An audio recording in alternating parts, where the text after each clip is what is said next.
regarding the agenda for today, as said, we start at 10 o'clock. We will end at 12:30.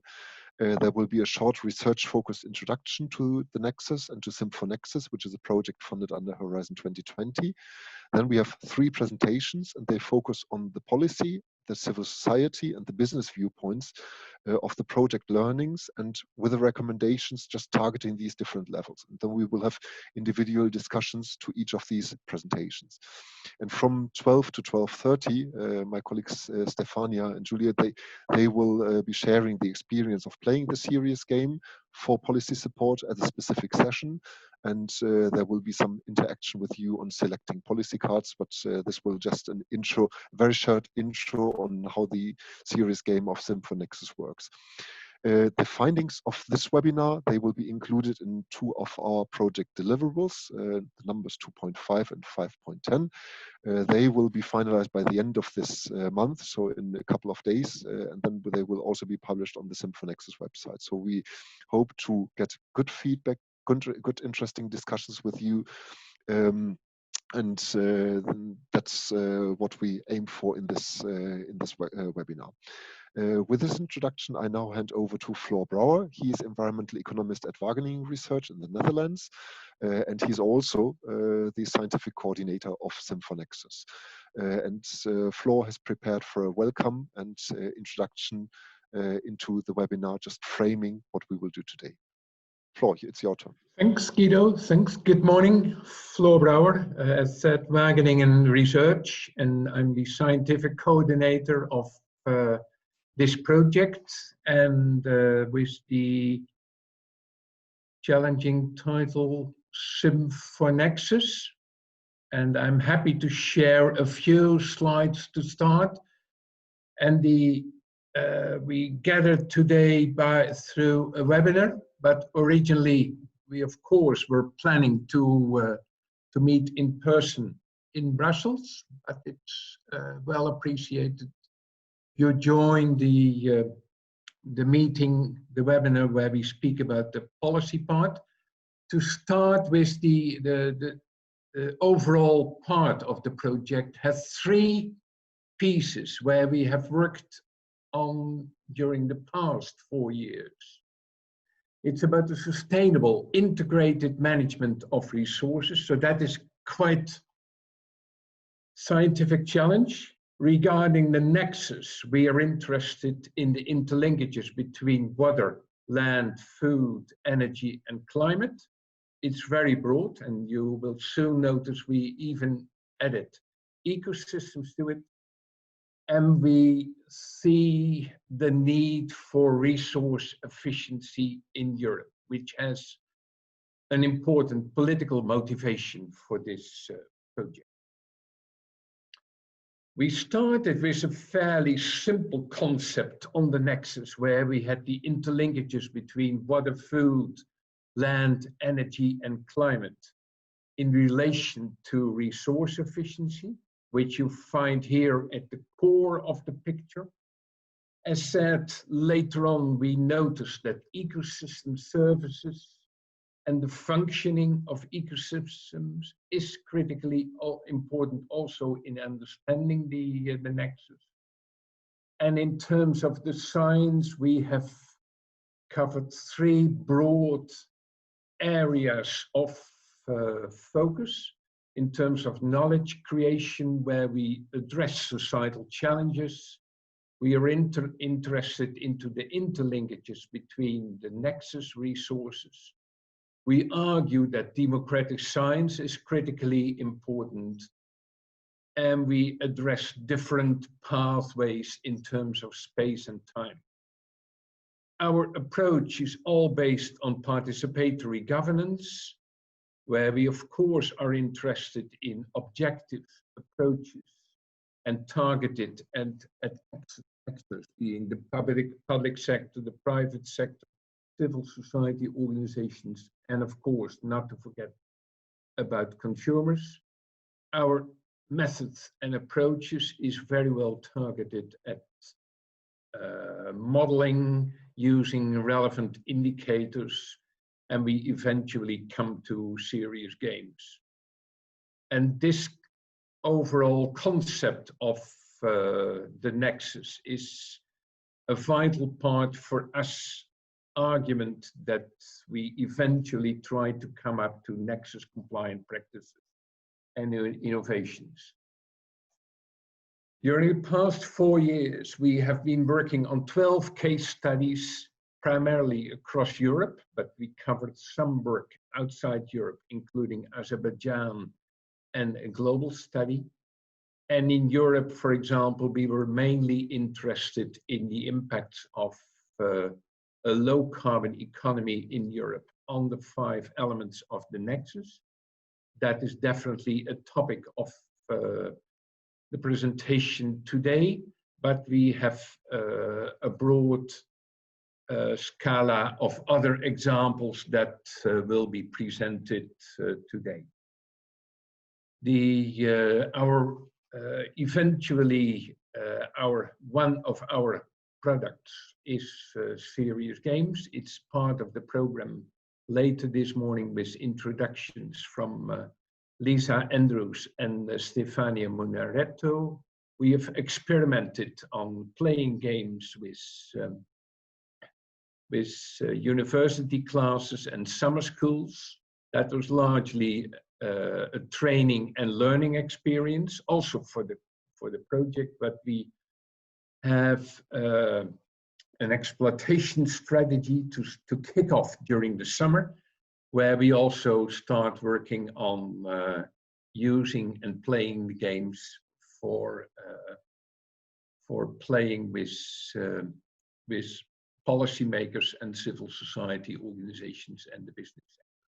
Having said that, Guido, I would like to wish you all a pleasant morning. I'm sure the project will learn from the discussion, and we are happy to share our findings that we could elaborate on during the remaining time of the project, which is June 30. But for now, I've finished.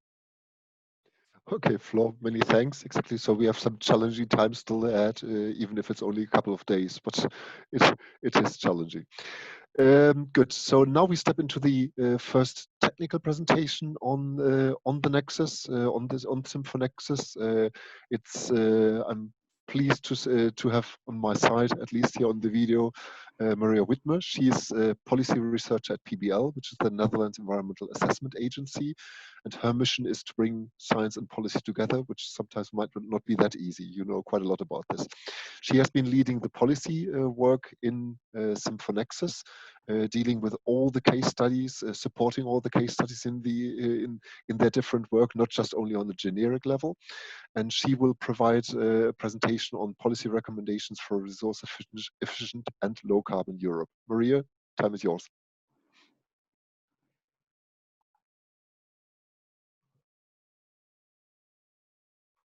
Okay, I'll try to share my screen. Oh yeah.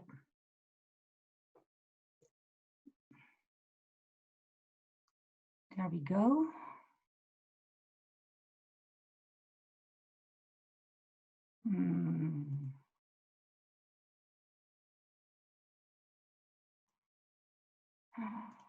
It takes. So, okay, it takes, oh well, I'll put this away. Okay, here we are. Well, thank you, Fresh Thoughts for organizing, and Floor for organizing this webinar. And thanks to the public for sharing your time with us and join us. And of course, also thanks to Lorenzo and Giovanni, who are willing to give feedback on this presentation. I will present the final overall outcome of the policy analysis in SIM4NEXUS. And I'll do this in 3 viewpoints. I will talk about and give recommendations about the impact of the policies for water, land, energy, food, and climate. The output, I define output as being, you know, all the results that policy creates, like plans, directives, legal laws, etc. And finally, the process that brings us to this output. So first, I will start with the impact, and I'll try to connect results to the European Green Deal. With first, the observation that the Green Deal is typically, in my opinion, a nexus approach.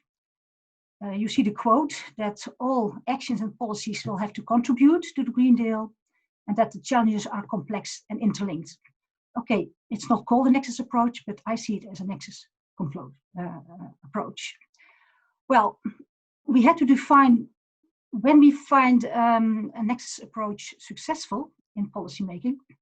And for that, we make a combination of, ordinary criteria for evaluating policy and good governance with a nexus view, which means that we, of course, look at the effectivity, that goals are met, but in this case in all sectors, that it's efficient for the whole nexus, and that there's a fair share of benefits and burdens, and that it's sustainable, but including the trade-offs. The whole system should be sustainable. So we can talk about people, planet, and profit, and especially when you have a nexus approach where financing is not, directly logic, who will finance a system and in between. Usually finances are sectoral. That it's important that we can show that in the long term it will be profitable. Otherwise, I don't think that the policies will last. I will start with the two economic components of the nexus, which are energy and agriculture. And I'll start with the experience of the Southwest UK case that is led by a company, a private water company, and you will hear later about it by Ben Ward this morning. They put in their analysis the trilemma in water services central. It's a sort of people, planet, profit approach. On the one side, you have the security of supply. On the other hand, you have the environmental sustainability.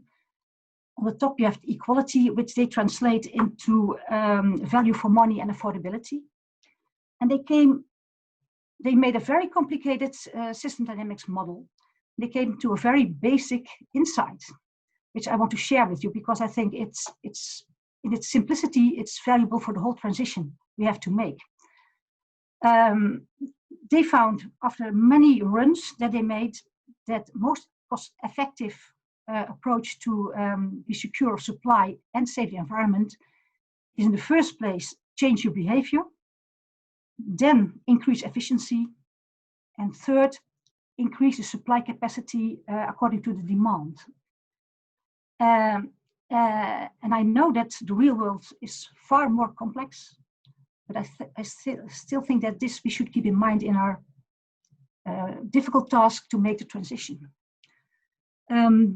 Of course, there's a willingness to pay for people who can afford it to choose for less cost-effective solutions, as long as they don't have to change their behavior. And I know that connected to unsustainable consumption, there are a lot of jobs also in developing countries, and there are a lot of losers too. But nevertheless, if we want to make the change, we have to find out who are the losers and what has to change and give them support. Well, this very basic principle is confirmed by a modeling in the European case, but also bottom up from stakeholders by the Upper Rhine and Sardinia, because they also come to the conclusion that the most synergistic transition in the energy sector is first saving and then increase the efficiency. It has a lot of synergy in the nexus with water, land, food security, biodiversity, and climate. And of course, there will be losers. And of course, a lot needs to be changed, but there are also, of course, opportunities for new products and new processes. The same is true in the agriculture food supply chain. It's not new, but they come to the most synergistic measure, which is replace animal by plant-based proteins in the diet. Also change your behavior. If you combine it with increased resource efficiency in the agro-food chain, there is an enormous synergy with climate, with energy, with natural resources, with food security and health. But of course, there are losers. I mean, the livestock farmers need to change their business. But it's also an opportunity in upscaling arable farming and horticulture. They also looked at energy efficiency. They found that increased nitrogen efficiency in agriculture is also a very synergistic measure because it has synergy with climate mitigation, water quality, biodiversity. But again, the farmers need to change their business and they need support. But of course, there's an opportunity in cost saving. Then the two resources, or it's a three resources part of the Nexus, which are water, land, and climate. Another project, other case, the German-Czech-Slovak case, found that in their country, there's enormous local climate change caused, in fact, by a bad treatment of the landscape. The landscape is losing water, the hydrological cycle is disturbed, and they calculated and are also doing it in practice, that if you restore the landscape, bring back trees, marshes, smaller scale agriculture, and increase the rainwater retention, that the local climate change can be abated. But it's more. I mean, it also is synergistic with climate mitigation caused by greenhouse gases, increases adaptation capacity, water quality, water quantity against floods and droughts, biodiversity, health, and even tourism. Because it's not nice to walk around in an area that is big scale monoculture and has temperatures about 42 degrees. So there's a lot of synergy, but again, here again, landowners and farmers need to change their business. But there's an enormous opportunity to abate the heat, the drought, and the floods. Nature-based solutions are mentioned by many cases. I made a list here, you see them, in different ways. I mean, it's not all about landscape restoration, but it's a lot supported, very synergistic measure in the SIM4NEXUS. Then trade-offs. Of course, I mean, as there are conflicting interests in the Nexus, there are trade-offs. And the European Green Deal states that we should reduce greenhouse gas emissions, and have economic growth, and have resource efficiency. Well, in fact, this is again a trilemma, I would say so. And it's a hard challenge, I think, to reach all three of them. And I'm afraid that they can't be reached, all three of them, at the maximum. Especially bioenergy, many cases call this, has a lot of trade-offs to water, soil, land, biodiversity, food security, climate adaptation, mitigation. And it also conflicts with higher added value use of wood and organic products. It's addressed by many cases. So it's inconsistent with circular and bio-based economy and the cascade principle, especially in the Netherlands, we found it. And we can see that in the future, sustainably produced biomass will become scarce. And there's a friction between the strictness of the criteria, the sustainability criteria, and the availability. And there may be a perverse push to make the criteria less strict to have enough material. So this is, I think, a big dilemma in this case. And who gets priority in the end if you want to divide and allocate this scarce resource? Not only bioenergy has conflicts and trade-offs, it's also the hydropower that also in the future get more competition with other uses like nature, agriculture, households. Then water becomes scarce. Solar and wind farms have a lot of effect on soil and landscape. And I didn't know that. I always thought that increased water efficiency in agriculture would be synergistic with energy use, but in Andalusia it's not. They changed to a high efficient water irrigation system, but that costs so much energy that farmers get problems with the bill of their energy need. Okay, so in the Nexus there are contrasting interests, which means that coherence policy doesn't mean per se that everything can be synergistic.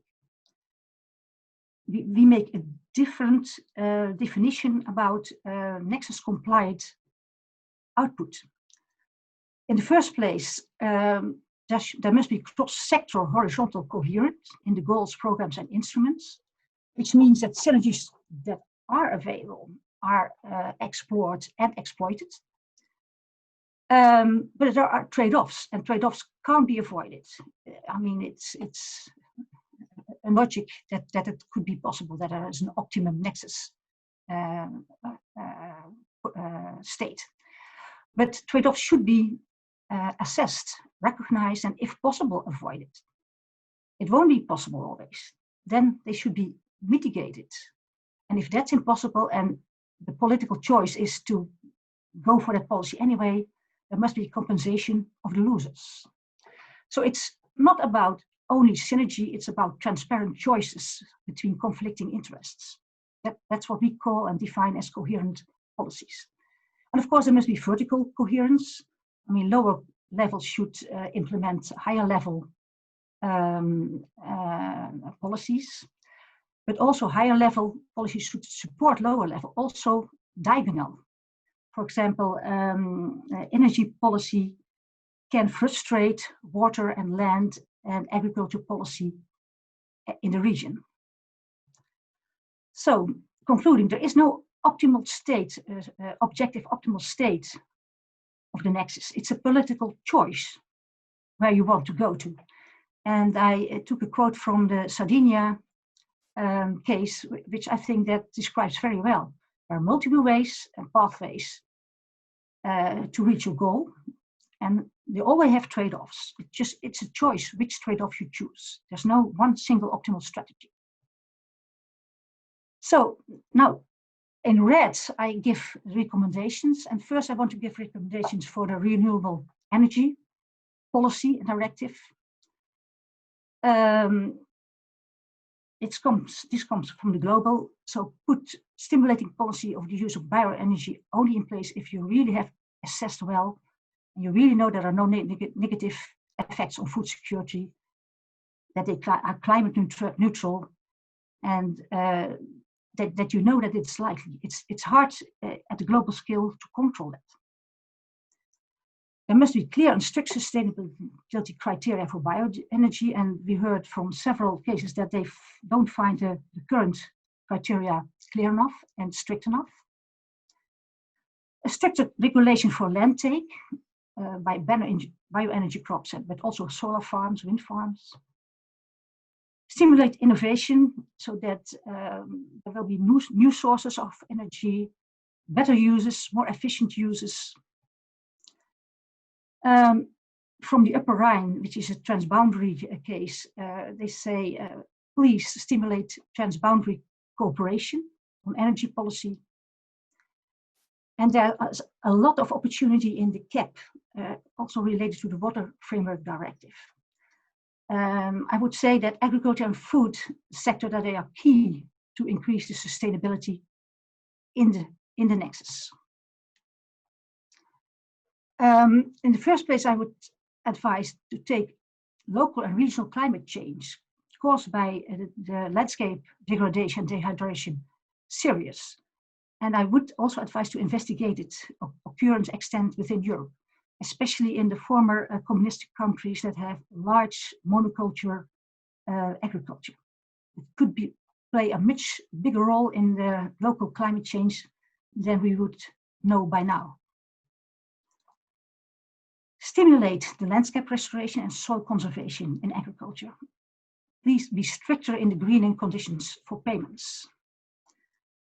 Also stimulate multifunctional agriculture, organic farming, the deliveral of ecosystem services, nature. Stimulate less water demanding and climate resilient crops, especially from the Mediterranean area. This came as advice. Improve efficiency of irrigation systems and stimulate sensor-based irrigation, and not in the meantime increase the demand for energy, of course. Support farmers in their transition from livestock to horticulture and arable farming. And stimulate plant-based diets by retail, by development of new products, but also make consumers change their behavior. Then I come to the process. We made an inventory of success factors of policy processes. That's a large list, and I won't go into detail it because it would take too much time. Please, if you want to read more, read the deliverable about success factors in policy making. It's about knowledge, uncertainty, about social dynamics, about vision, and of course, a complicated cross-sectoral process takes a lot of time and effort, but I would say it is worth it. It's also about keeping your resources in the long term for the in-between, between ministries and sectors, and for the total assured, because it's not so logic to do that. Nobody is responsible for that. And also in monitoring and evaluation, also try to give attention to synergy and trade-offs in the monitoring. In the first place, there must be political will and mindset to broaden scope to a nexus view, because the usual perspective and also the power is sectoral. Nobody is in charge of the whole nexus, maybe the whole commission, but well, Frans Timmermans is, I think. Until now, we see that the more powerful driving sectors tend to have less eye for a nexus approach than the more affected sectors, such as water and land management. We also see that interlinkages are not reciprocally addressed in different policy documents of these different sectors. A nexus approach concerns the whole policy cycle. You start with the policy making at European level or global level even, and it ends by the implementation in the region or local by an actor in an area. So it's very complicated, multi-scale, multi-sector, multi-actor. So what are the recommendations for the policy process? Use a nexus approach from the very start till the very end. Make coherence and the nexus assessment part of the impact assessment at the start of a policy making process. So you can define what is the most logic and the most useful nexus scope of the policy making process, and also invite the people and the stakeholders that belong to this scope. And in the end, in the monitoring and evaluation phase, learn from trade-offs and synergies. Make a database of implemented and evaluated nexus projects, and make a database of lessons learned so that we can learn during time. It was very hard in literature to find complete nexus projects that have been finished in practice and have been evaluated. It's still so much theory. We all know that we must learn.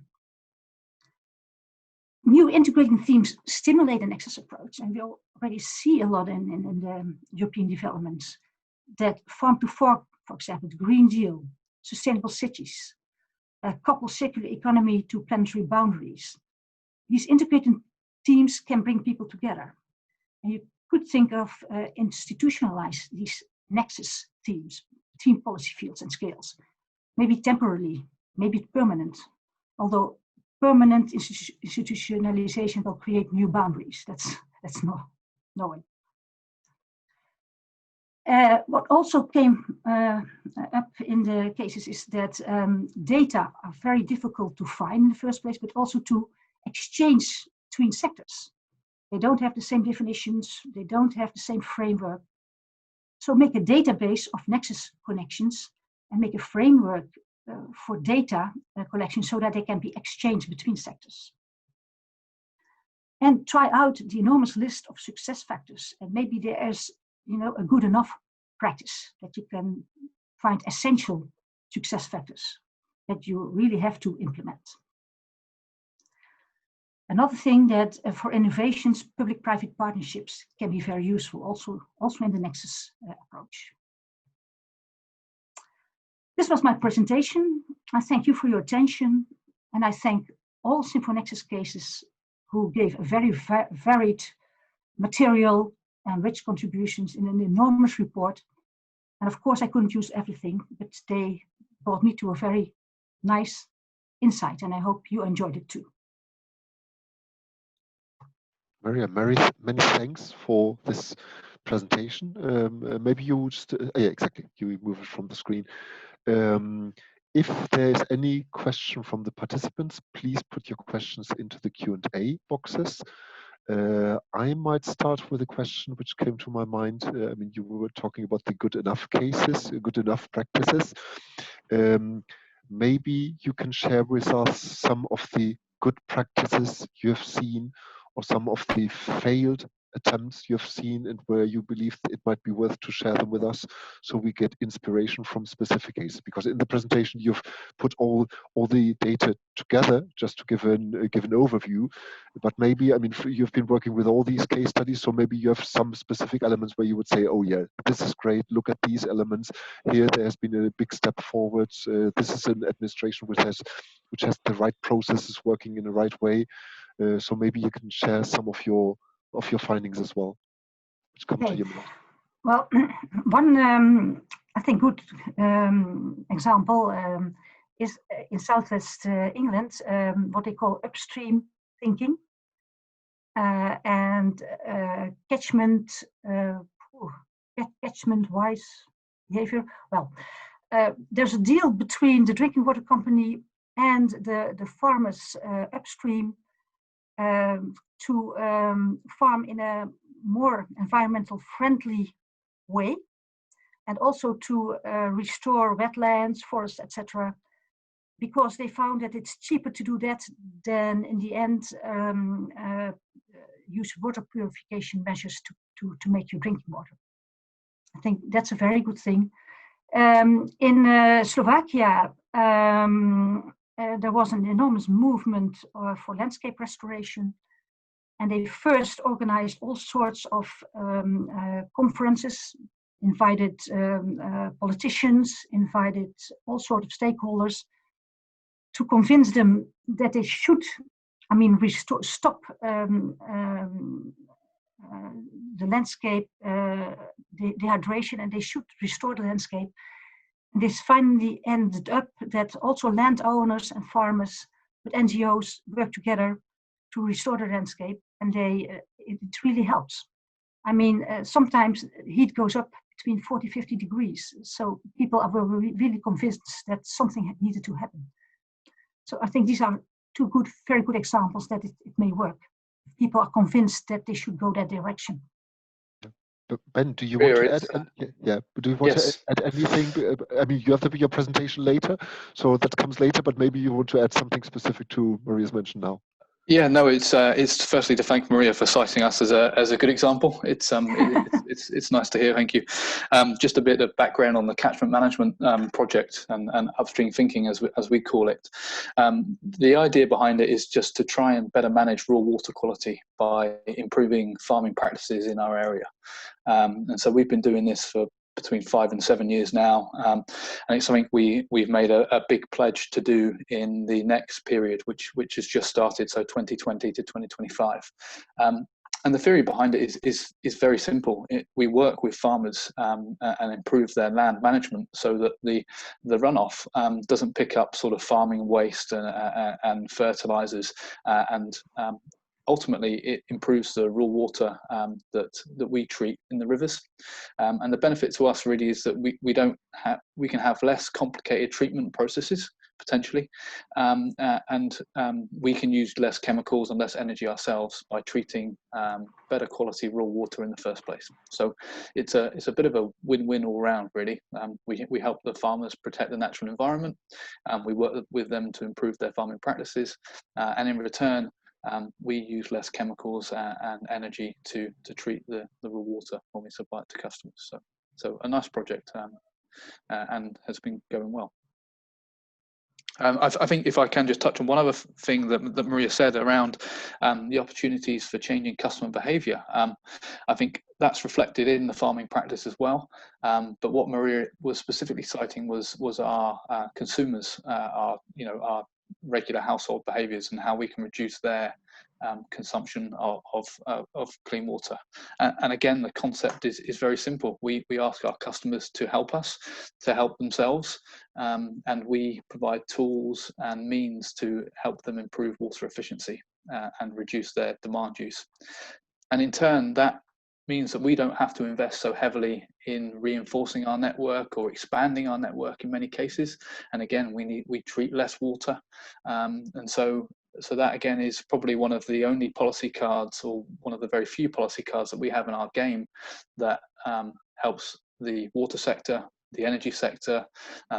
It is kind of immune to climate change. It helps farming and land practices as well. So, it's one of the very few policies, I believe, that benefits all of the Nexus in its entirety, as well as being financially efficient as well, because ultimately it helps the customers reduce their water bill because they are using less water. Yeah, very good comment. And I mean, I know it from the farming sector, and there, I mean, you can invest in drip irrigation, which is very efficient. But if the farmer doesn't know how to behave with the drip irrigation, it's dripping all day long. And at the end, the water you consume is the same as before with a less efficient technology. So technology alone doesn't change things. It's also the behavior. We have some questions from Frederick Acco in the chat box. So for all the others, and for Frederick, if you have further questions, please put them in the Q&A. Because we would like to have the chat open for the technical issues only, but I'm happy to take them from here. I don't know, Maria, if you have seen the question already. Frederick asks, do you have any suggestion to institutionalize the Nexus approach at the EU or national level? And then he also asks regarding public-private partnerships, did you come across any successful ones during the project, or suggestions to kickstart some? So there are two different questions here. Yeah, okay. About the institutionalization. Of course, institutionalization has a danger to become permanent. I mean, to create new borders. Well, in the European practice, of course, there's the practice of intervision, but that starts at the moment that there's already a proposal. I would say, please, at the very beginning, when you want to start a new policy process, do this assessment, involve science and have an idea how are the connections of that policy, and start with maybe a temporary working group of representatives of all the sectors and all interests involved from the very beginning, and make that group responsible for the further development. What I see from European processes, it's already very well institutionalized. You can see that European decision making is a difficult process with all the parties involved. So I think you're better equipped than national governments. But I think it would help to make interdisciplinary working groups. And make that also flexible according to the process and what you need. That could also be the same at national level. We see that also, in the Netherlands, we see that happen also. And about public-private partnerships, well, we see a lot of public-private partnerships in the bioenergy in the Netherlands, but also in the innovation. For example, reducing energy demand, finding new sources of bioenergy, and it works very well, as long as it's not too much bureaucratic and institutionalized, and it has a focus on getting results, no matter how. For example, in the Netherlands, the government was prepared to at least try out to change some laws, for example, to make waste more useful as a resource, to see whether it would stimulate better functioning of circular economy, for example. So if the governments are not too bureaucratic and if the private partners are not too egoistic, it's not, of course, it's a very strong contradiction, but it would work very well. Again, if you go for the same vision and the same goal. Okay. I don't see any other question at the moment. So maybe what we do is we had a session planned for 11 o'clock, which is in 15 minutes, just for Lorenzo Bonini and Giovanni Di Napoli from the European Environmental Agency and from the Joint Research Center to provide some feedback on your policy thoughts. So I suggest we anticipate the feedback and we take it now into the discussion, and then maybe we have some further discussion with the participants on the feedback as well. So Lorenzo, yeah. May I maybe add something about the institutionalization on top of what Maria said? Stefania, please. Yeah. For those who don't know me, I'm Stefania Munaretto, and I collaborated with Maria Whitmer the first 2 years of the project in the policy analysis of the case studies, and my background is on policy and environmental policy and governance.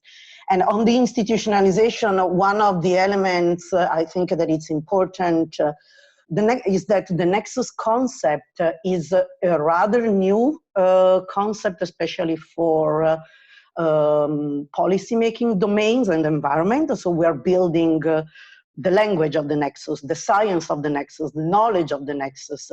And so its institutionalization is a process that goes with creating a discourse around the Nexus and the language around the Nexus. So I think it would make a very first important step towards institutionalization, starting using the word Nexus, also in discussion documents, in policy-making context and environments. So referring to the Nexus and starting defining, so using the science of the Nexus that's been built in the context of policy. So what is Nexus, and using that language in the context of policy.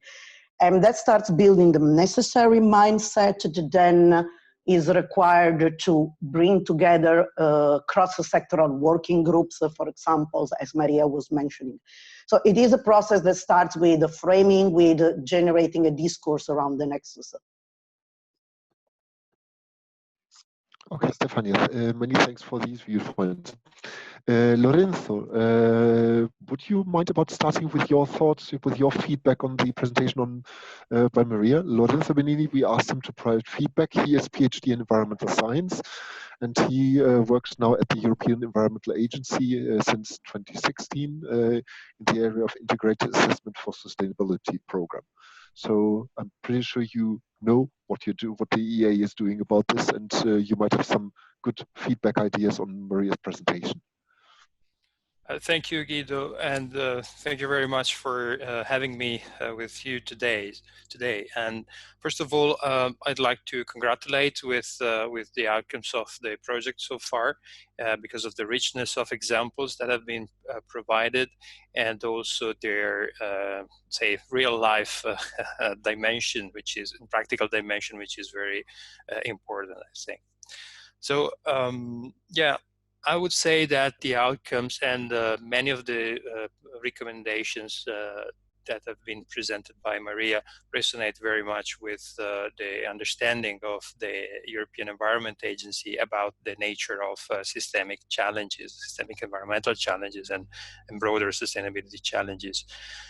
Because, for instance, in our latest SOER, which is the report on the state of the environment and outlooks published at the end of the last year, we definitely complemented the more, let's say, historical and established thematic and sectoral type of assessment with a systemic perspective.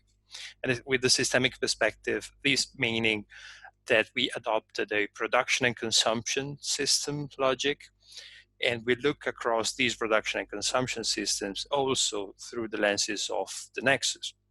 The Nexus applied across sustainable development goals, so looking at synergies and trade-offs in that context, but also across resources specifically. And of course, the things link very much together.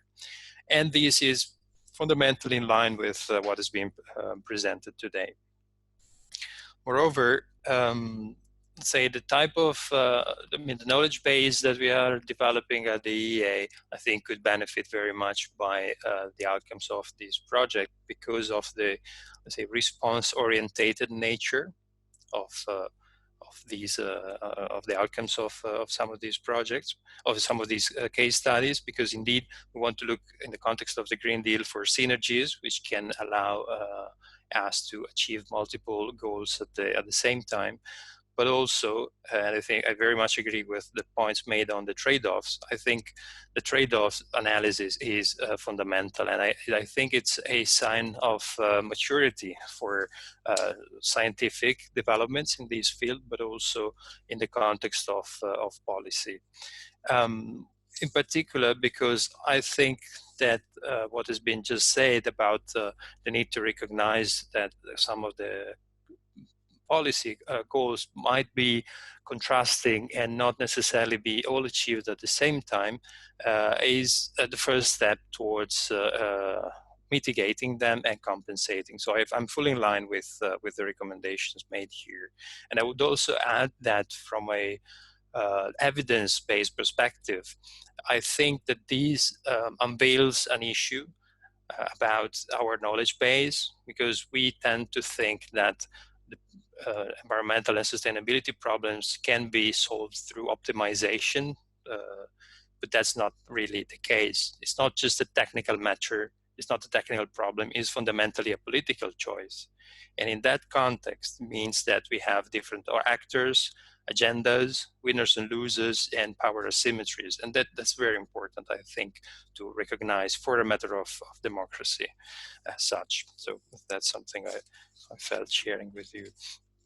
And regarding the institutionalization of the concept of the Nexus, I've been seeing some developments in the last few years that I'd like to share with you, I agree with the point made by Stefania that it's early days fundamentally because the concept is relatively new, and also because the nature of our institution is largely silo-based.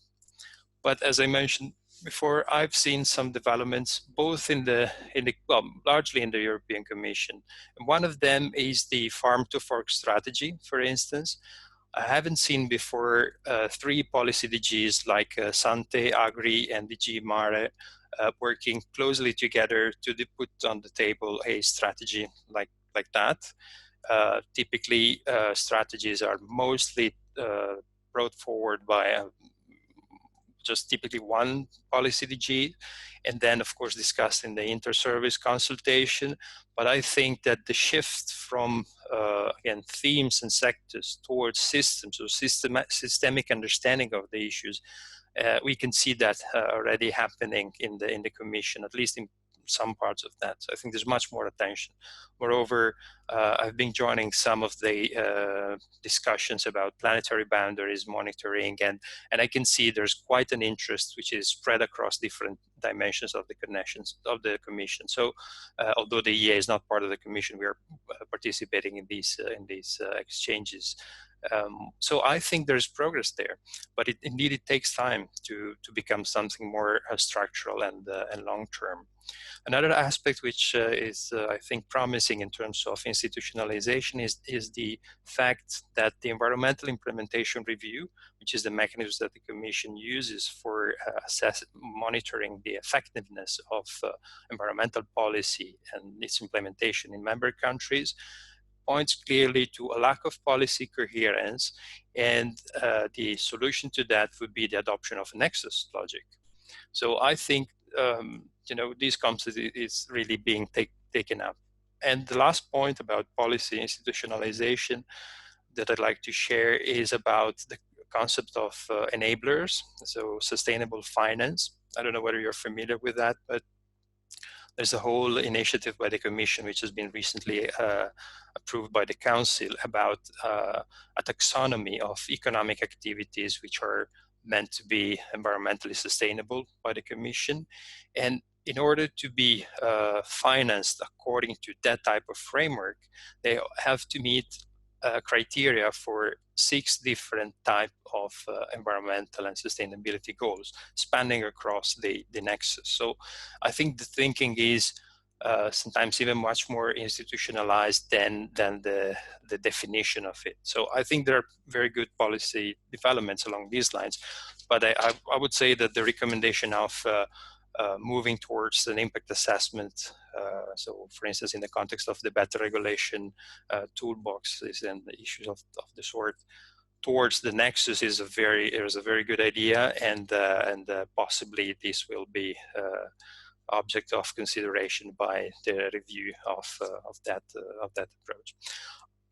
I don't want to take much longer of your time for the moment. I have a few more points, but I'm happy to exchange further with you.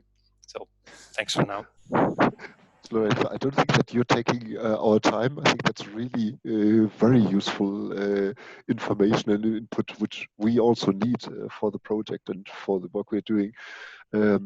I mean, I also appreciate, and I'm seeing that what's happening with the Green Deal. I'm surprised how interactive some of the developments are. So that's I find it also interesting. You mentioned the one of the terms, or Stefania, she raised the concern about the Nexus being used more officially, also with it as a term, with the term of the Nexus. What is your viewpoint about the term of the Nexus? Because you mentioned that you frame it under the SDGs. Should there be a trend towards using the Nexus more, or is that a less relevant issue? Well, I believe that Nexus is an approach to system thinking. Basically, it's one way of operationalizing system thinking, and I think the more of that we have, the better. That's really my perspective on that. Whether it will find a complete buy-in by the institutions, that is hard to foresee, at least from my perspective.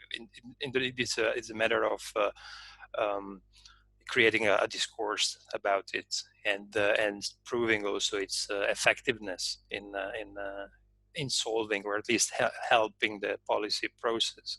So, but I wouldn't discard it. On the contrary, maybe one point of concern, it could be related to the fact that it's well, it's actually both an opportunity and a risk. I would say the fact that Nexus can be many things. So, if, for instance, in this project, it's 5 dimensions. You can look at the nexus between SDGs. It's many more. You always risk leaving out something from the framing, let's say, and yeah, so that's probably something that leaves opportunity for flexibility at certain scales, but it may not be necessarily the one unique framework that you may want to have for assessing strategies or policies. It's just a way of exploring, rather, so a tool rather than the ultimate framework. I think that's at least we should be aware of that and mindful of that. Okay, Lorenzo, many thanks. I suggest we switch to Giovanni, because Giovanni Vidoglio from the Joint Research Center, he has also been asked by us to provide feedback on the session. Giovanni is the head of the Water Resource Unit, and he provides, or the JRC provides, science-based support to the implementation of EU directives. And in fact, the JRC in the past years has been working quite a lot on the Nexus as well. And you published last year a book about the Nexus in the Mediterranean. So the different aspects of the Nexus which have been assessed already by JRC in the past. So what would be your feedback to the policy proposals from Maria, and maybe already some comments or additions to the points raised by Lorenzo in the discussion? Okay, thank you, Guido. Thank you to everybody, and for offering the JRC the opportunity to show and express opinion on how do we see Nexus. So I will use one slide. Let me see. Share screen. Here it is. Okay. Good. Here we are. Okay. So I use this title, Tailoring Responses for a Resilient Society, which I think that fits well into the concept of the Nexus. But I would like to start from one comment that was made in this webinar so far, which is that is there any way of institutionalize the Nexus approach? Well, I think that that is not what we need. I don't think that we need to institutionalize such an approach, because that is a top-down approach. What we need instead is a bottom-up approach. Let me describe a bit and put some argument to support this. What I've been asking during the last year or a couple of years is that if policymakers are the most appropriate target of our efforts as scientists, because we are talking of reinforcing the science-policy interface, but as Maria shown, there are now many examples also in the European Commission where the Nexus approach fits well to describe what policymakers have in mind. Again, I'm not sure if policymakers should be the first target of we scientists nowadays. And the question that I'm asking is based on some considerations of the market economy that I would like to share with you. The market economy is built on three elements: the financial, the human, and the natural capital. Now, while the financial capital is overvalued, the human capital is undervalued, and the natural capital is generally not valued. What does it mean in practice? That a product is under the responsibility of the producer until it is sold.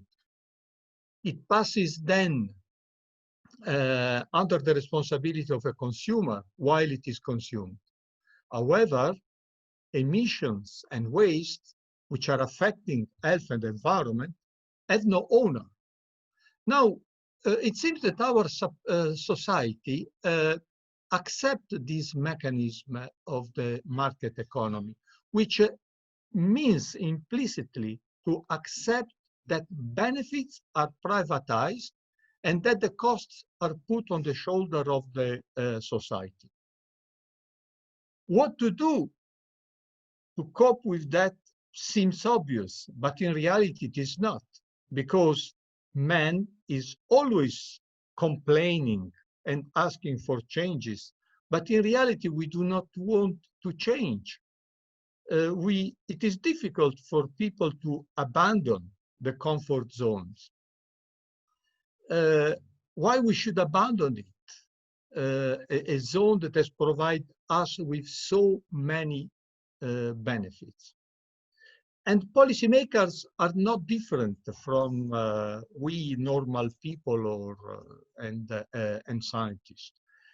Policymakers, moreover, are educated stakeholders, and they know well of this. Why do they keep accepting this? Why the process is slow? My explanation is that in a world dominated by the market economy, it is difficult to take decisions increasing costs for the business sectors. And not only politicians, but also our stakeholders, policymakers, suffer from short-termism. So what we need is to make pressure from the bottom, but the bottom, I mean right holders, that is people who are the most impacted by decreasing availability of resources. Right holders should then become the next target of scientist efforts. We need to reinforce the social aspects, convince people that they have to change habits. In Maria's presentation, I see a reference to change of behavior, and she gives some example on energy, willingness to pay for less cost-effective solutions, in relation to agriculture, need for farmers to change their business. Also, we scientists should change and learn, especially to address not only facts. We are very good in addressing facts, but I think that we should learn how to address feeling. And how we can do that? I think through involvement. Involvement means co-production of knowledge.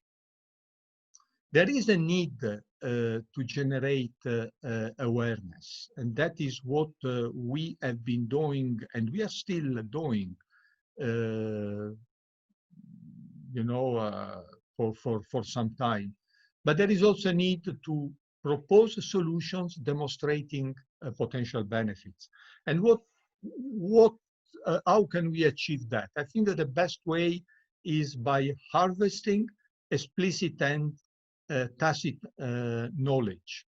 So there is a lot of knowledge among right holders. We need to gather, analyze, and structure data and knowledge also from these sources. So in order to increase the feeling of ownership of right holders, if we are able to do that, then this community will make pressures on the policy makers that will tend then to abandon this short-term attitude and start making decisions looking at the long term.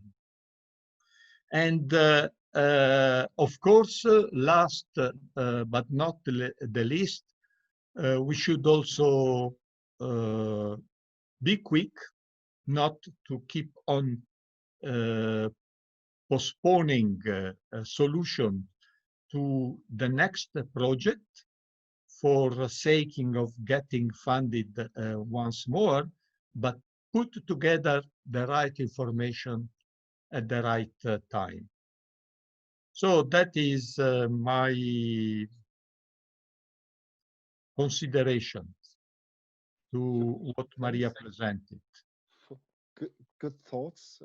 Some of them, I would say, we have tried at least to address within SIM4NEXUS. I'm thinking about the co-production of the knowledge. Maria, do you have any specific question, any feedback on the comments we've received so far from Lorenzo and from Giovanni? Would you like to make any comment on these? Otherwise, I might ask Giovanni the same question which I asked Maria as well, which is about which specific examples you know where this has worked. Sorry, but you look far. Your voice is far away. Okay, I'm sorry. I'm so it was my fault. I didn't hear you right. Okay, good. well. I'm struggling with the micro here, so it's not my usual micro. I'm sorry about this. If Maria doesn't have any specific question or feedback on the discussions we've had so far, maybe Giovanni, you could illustrate where you have seen successful examples about abandoning the comfort zone, about improving the communication, or about the co-production of knowledge, which are definitively key issues to be improved around the Nexus. Well, first to Lorenzo and Stefania, I do agree that it's a process, a change of mind. About a half year ago, we had a meeting in Brussels about the Nexus cluster, and there I noted that in the whole Horizon Europe plans, nowhere the word Nexus was mentioned. And also in the Green Deal, the word Nexus is not mentioned, but the thoughts are definitely going to more system thinking. And I'm happy with that too. I agree with Lorenzo that, I mean, the ideas are there, but by not giving it a name, we prohibit the chance to let it grow.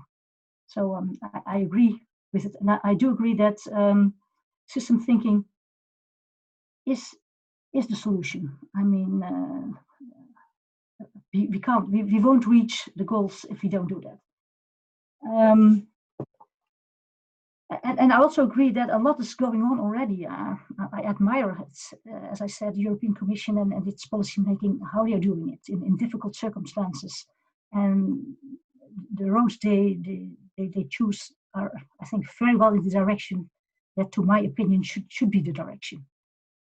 Then about the institutionalization, Giovanni said that he doesn't think that that's the solution, but it's more, well, what is called in the modern word narratives, that we should communicate better the ideas to the public and also to the policymakers. I've heard that many times, but I'm still, waiting for examples. And I hope that Magnet, the other Nexus Horizon 2020 project, will give some examples for that, because that's their specialty. And I was really eagerly looking for their results. So I do hope that they give solutions for that. Okay. I have to go to my...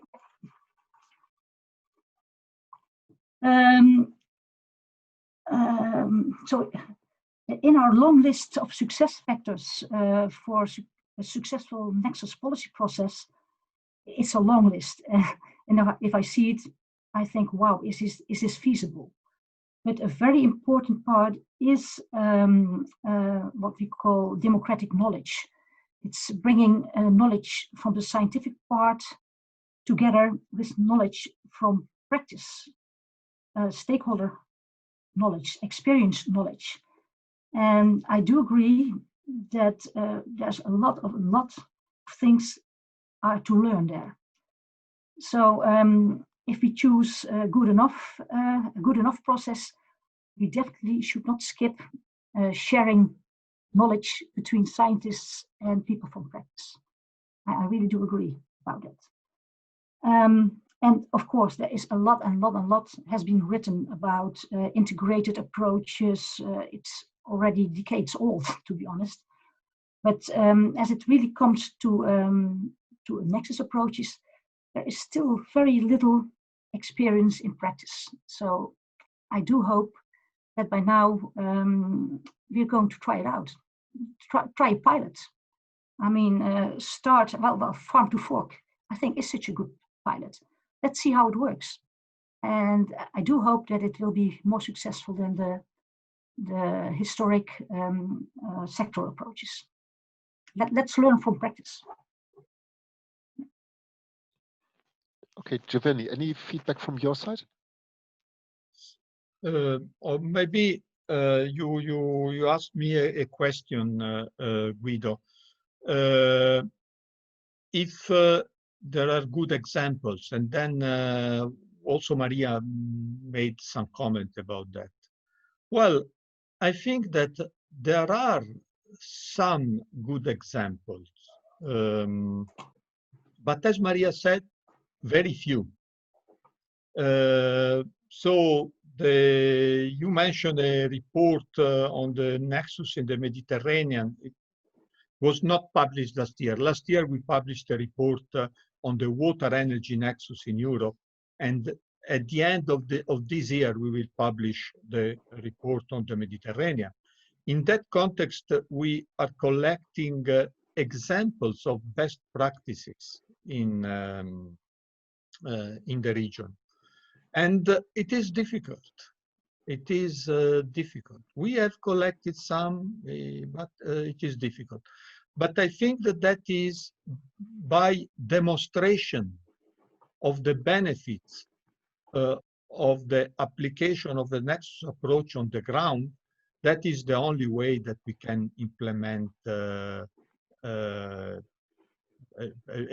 better resource management.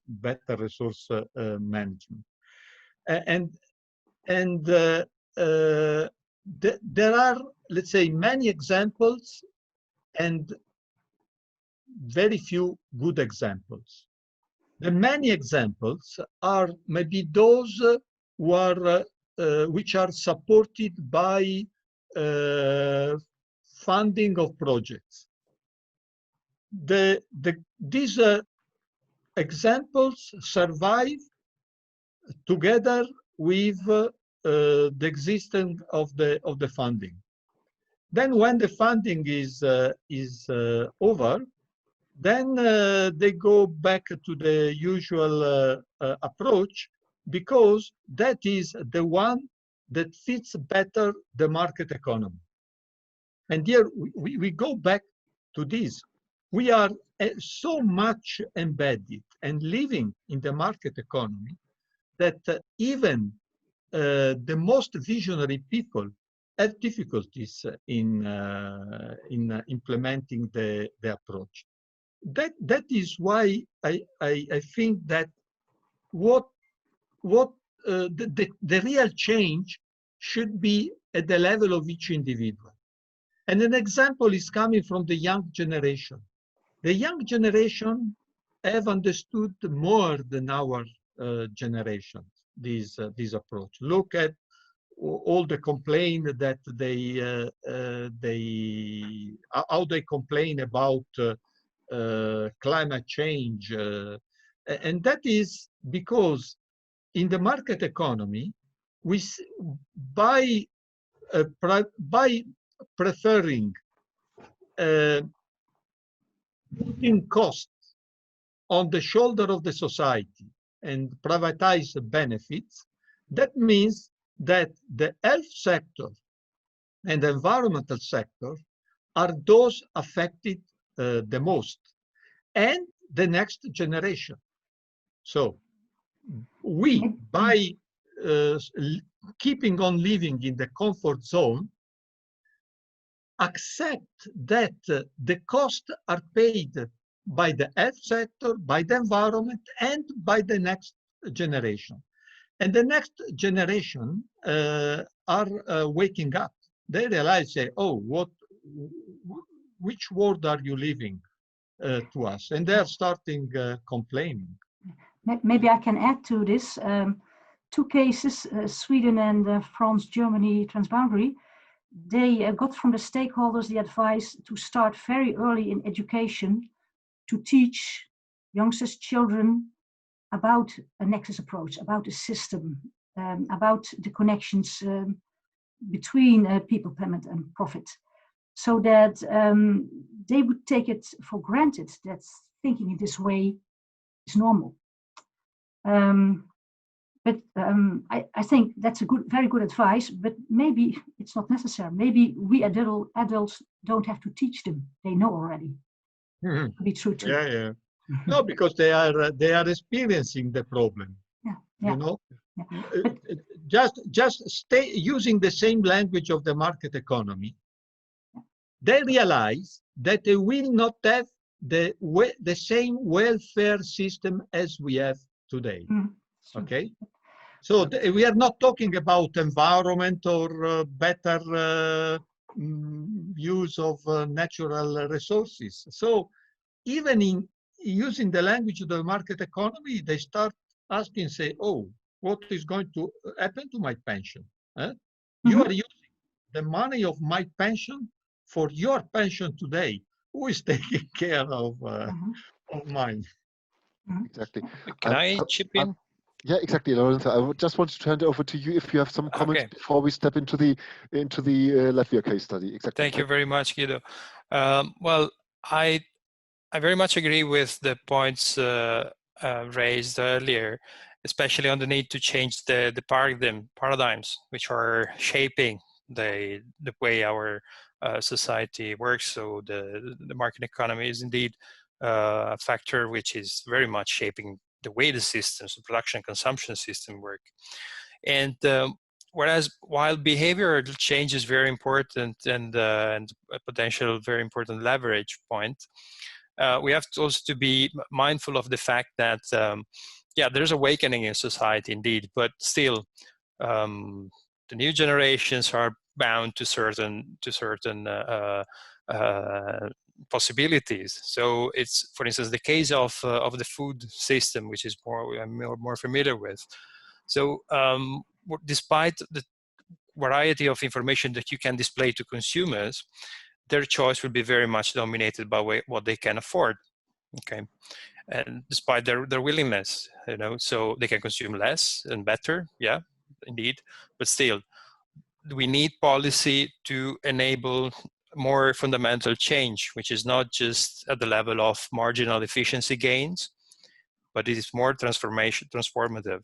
And this is one of the key messages that we have pointed out in our State of the Environment report that was published last year. And how to do this? Well, there are different approaches, of course, but indeed we cannot expect that the consumer choice will just, behavior will just change because of the awakening of consciences. So I think that's also important to consider. And one last point for the project, and also listening to this conversation, I think the recommendations at the moment are general and very high scale, high level, I mean, but it might be worth, if you have the opportunity to explore different decision contexts and scales to which, and also audiences to which to direct these recommendations, because I think there are different and multiple levels at which you can achieve that. At the country scale, at the watershed scale, at the more strategic level for the European Green Deal, and at which audience. So maybe this could be helping in you know, sorting out and being more effective in reaching out to those you want to reach. Lorenzo, I take this opportunity as a wonderful handover to the next presentation, because exactly that's what we plan to have now. We now will have two presentations, one on Latvia and one on Southwest UK, where we will step into a different level, where we will get deeper exactly into the details, and also to a different level of interaction between stakeholders which are more tied to the local level. And afterwards, we will have another discussion session, so where we can raise further questions and discussion. So I'll now hand over to Ingrida Bremere and Dina Indriksone. You both are environmental experts at Baltic Environmental Forum Latvia. And you have coordinated over the past 4 years the implementation of the SIM4NEXUS project in the national case study in Latvia, and where we had discussed already at the meeting which we had in Latvia that there are significant issues to discuss, in particular on the bioenergy, biomass sector as well. So I'm keen to see your presentation and how you have been dealing with the Nexus. So it's your turn. Yeah, thank you, Guido, for introduction. So as you said already, me and my colleague Dina, we will present this presentation, both of us, because we both were involved in implementation of this case. And we would like to introduce a little bit you to the Latvia, and also what we found out during the project implementation. Yes, and so we start with some background information about our country. So Latvia lies on the coastline of the Baltic Sea, and it borders with Estonia, Lithuania, Russia, and Belarus. The area of our country is about 64.5 thousand square kilometers, and our population of the country is shrinking, unfortunately. And at the moment, we are having about 1.9 million inhabitants. And the capital, Riga, is the largest city, and about 1/3 of our population is living in Riga. Quite large areas of our country is covered by forest land and also agricultural land. And economic structure of our country is based mainly on services, industry, and also, of course, agriculture. Export is also very important for our economy and income, and particularly wood and wood products, and of course, agricultural products are going for export quite a lot. Speaking about the key issues at the Nexus sectors, which have been the focus of our project, water, land, energy, food, and climate. And if we start with water, let me say that Latvia is rich in water resources, and we do not face water scarcity problem. But because our concern is mainly water quality, and particularly because of nitrogen leakage from agricultural land, we consider ourselves and our country as a green country because of nice, beautiful landscape, nature, and large areas of forests. But of course, land use management patterns, particularly arable land versus meadows, is of our concern.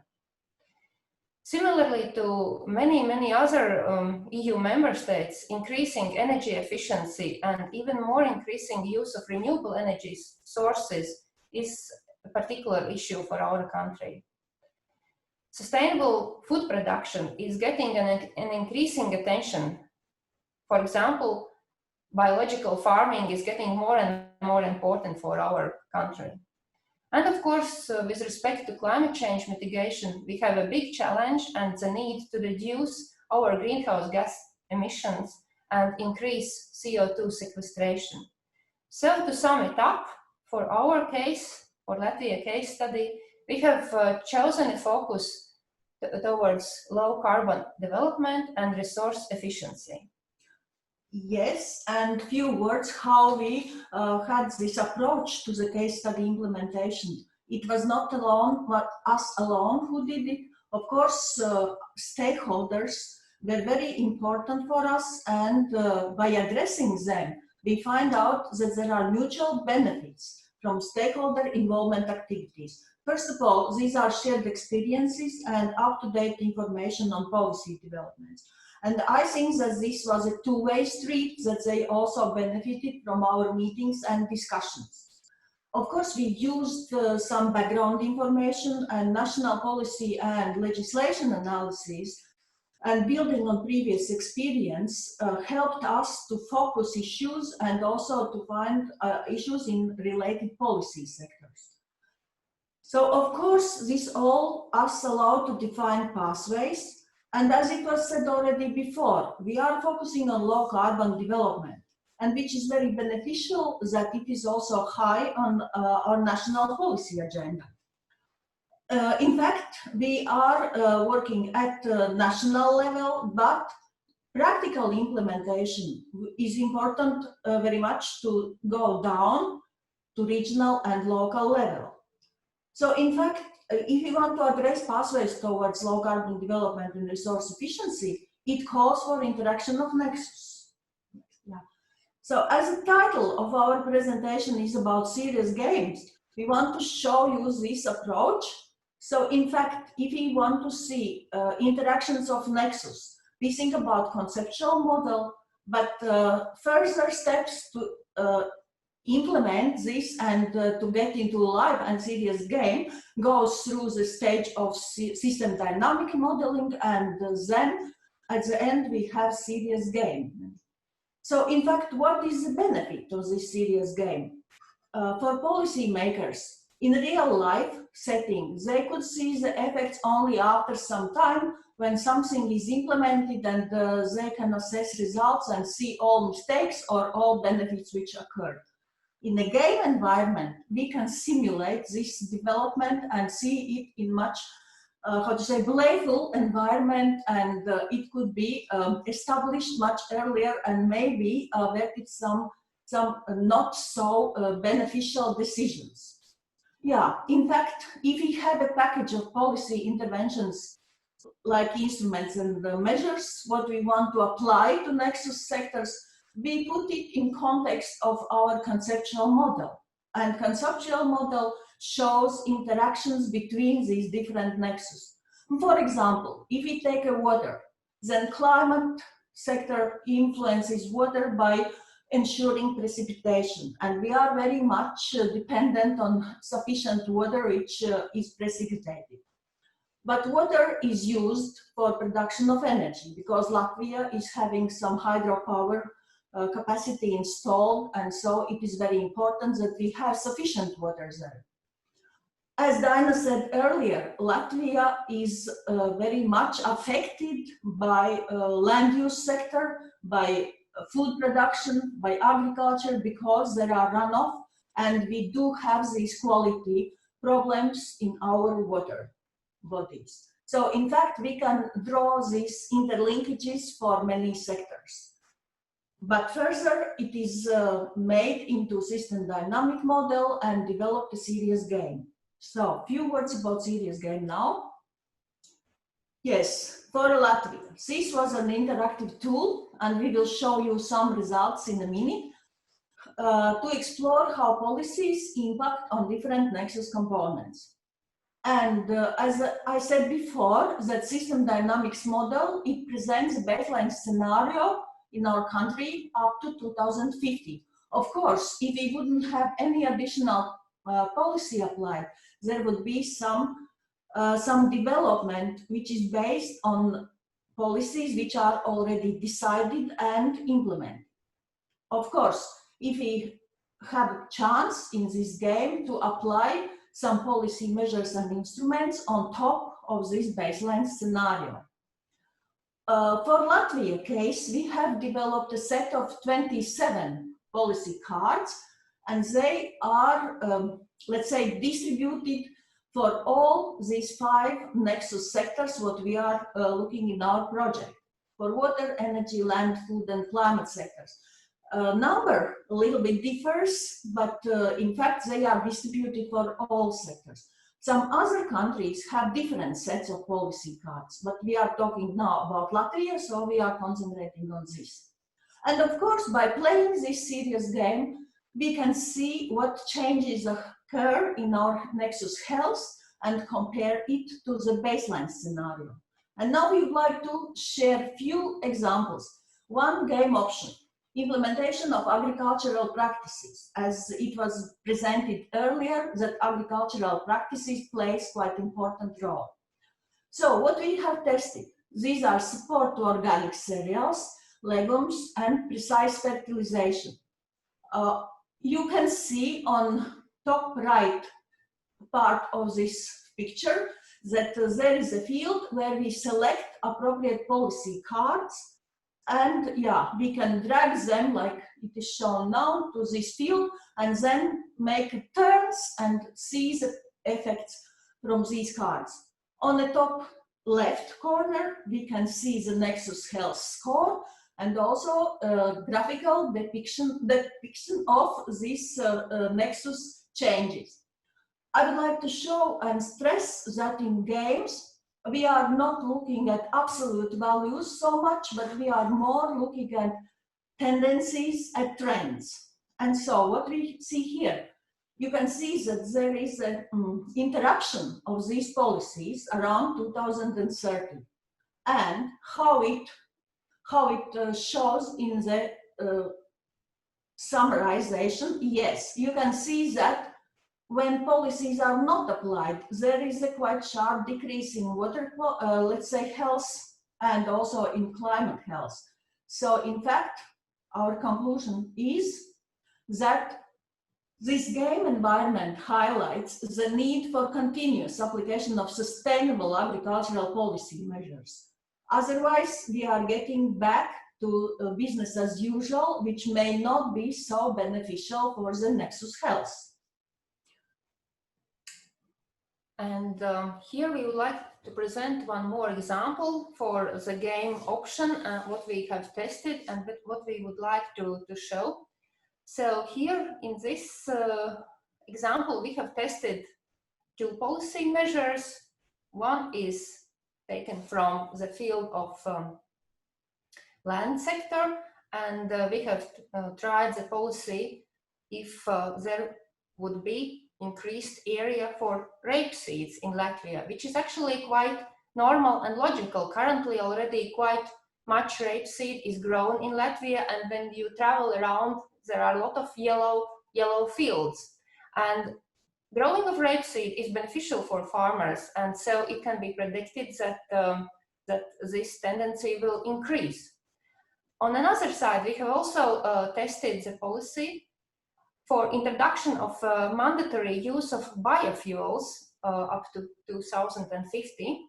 And so if we have applied these policy options, and here we see the results that applying and increasing the area for rapeseeds has very negative impact both on water quality and also on climate.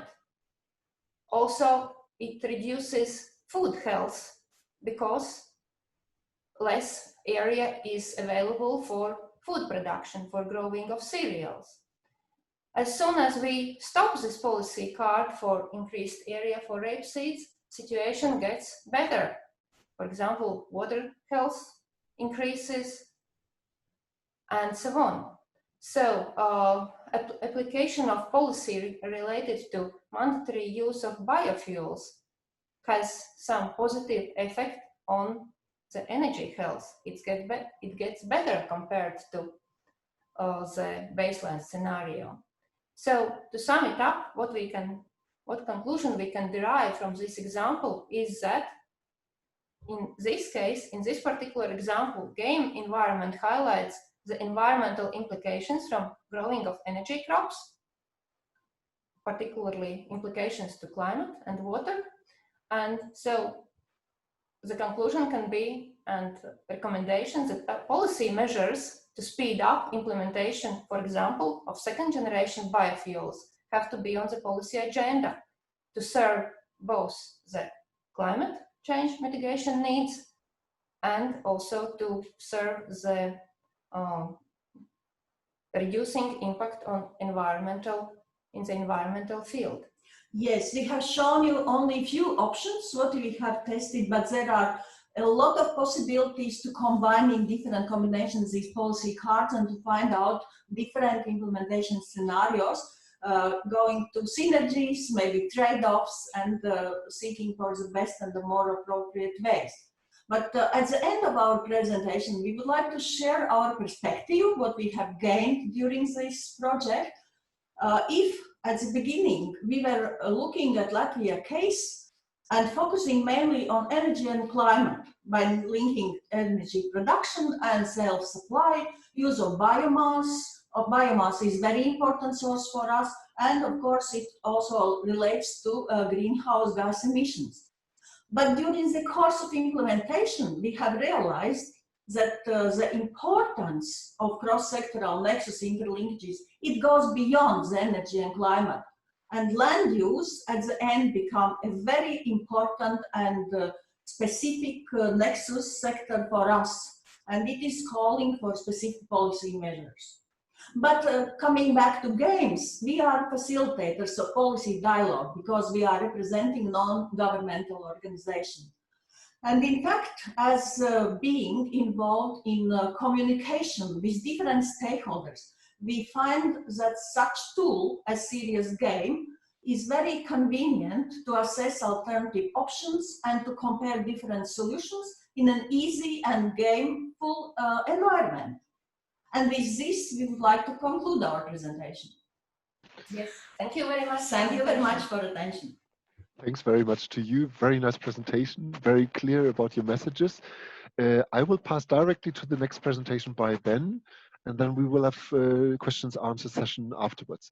Ben Ward, you will present about the Nexus in Southwest England, and Ben has experience in consultancy and academic research on asset management, and he has been working in the past years for Southwest Water and helping to deliver their regulatory business plan for 2020 to 2025. So you're deeply involved in what is the business strategy of Southwest Water, and that's important as you're also one of the business partners of the SIM4NEXUS project, as we first listened to the civil society presentation from Ingrida and Dinah. So now we would like to have that angle as well presented here in this webinar. Ben, it's your time. Thank you for the introduction. Just a quick nod, Guido, if my microphone is okay. Yes, perfect. Okay, yeah, so I've been the project sponsor for the Southwest Water case study for the last 4 years, and let me start just by thanking you for inviting me to speak and to say that I thoroughly enjoyed being involved in the project and working with my fellow panelists over the course of this project. So, a bit about Southwest Water first, just to give you a little bit of context. So we are a water utility, which probably makes us a little bit unique in this project. But we thoroughly enjoyed being involved and we've learned a considerable amount. So we provide services, water and wastewater services, to a population of about 1.7 million people. And they're spread across Devon and Cornwall. So we really are the southwest tip here of the UK, as you can see. Our asset base is fairly extensive. We own and operate 34 water treatment works, 650-ish wastewater treatment works, and about 35,000 kilometres of sewer and clean water pipe network. So we are a reasonable asset owner in this region. So I thought it'd be helpful just to give you a bit of context about the UK water industry, because ultimately what we've tried to achieve with our serious game here is to replicate the UK water industry. And put ourselves primarily at the heart of the model, but also allowed representation from the other Nexus sectors. But if I just talk specifically about the water industry, as you can see, we are a highly regulated industry. We've got lots of competing pressures from lots of different stakeholders, primarily government stakeholders, which are the four that I've shown across the top of the slide here. So we have a department called DEFRA, and DEFRA look after or set the policy and set the framework for the industry to operate. So really they set the strategic direction. Then we have Ofwat, who concern themselves mostly with the finance and economics of our industry. So they work to protect customers, mainly by making sure that their bills are affordable, but also making sure that we invest for the long term, and we invest to provide adequate levels of service to our customer base. Then we have the DWI, and they are responsible for ensuring that we supply adequate water to our customers so that it's fit for purpose and of appropriate standard. And similarly on the waste side, primarily we have the Environment Agency who looks after the environment. So that can be our discharges on waste, but it's also looking at our water abstractions on the clean side. And then coming in from the sides, equally important, we have the customers and consumer protection groups who have a voice. Their main focus is around making sure that we deliver service that is affordable to our customers and of an adequate standard. And then we may have special interest groups. Those are largely represented or looked after by the Environment Agency, but they may have some special policy considerations that they want to voice. So I think just by looking at this diagram, you can see that we, as a water business, whilst we have a lot of choice in what we invest in and where we invest it, we are always trying to balance the needs of many different stakeholders. And we're trying to do that in a day-to-day process, and also, as Guido said at the start, in my role as developing our investment plans for the future. So why did a water utility decide to join this research project? I suppose the simple answer for us is that we wanted to develop a serious game.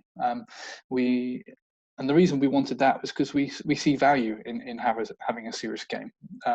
We do a lot of work down in the detail for our investment plans, but being able to kind of roll that up to a high level and have a tool that we can use to communicate to different stakeholders to explain why we're taking some case some very detailed decisions and in other cases some more strategic options. We thought that would be incredibly valuable. So the primary three areas of value for us are the serious game allows us to provide a better understanding of how we can invest in our asset base, how we can invest and make different policy decisions that support the government's primary duties and their strategic priorities. So in that space, we were looking at how we secure long-term resilience, how we protect our customers, both from the service we deliver, but also financially, and then how we protect the environment as well. So making sure we make some sustainable investment decisions.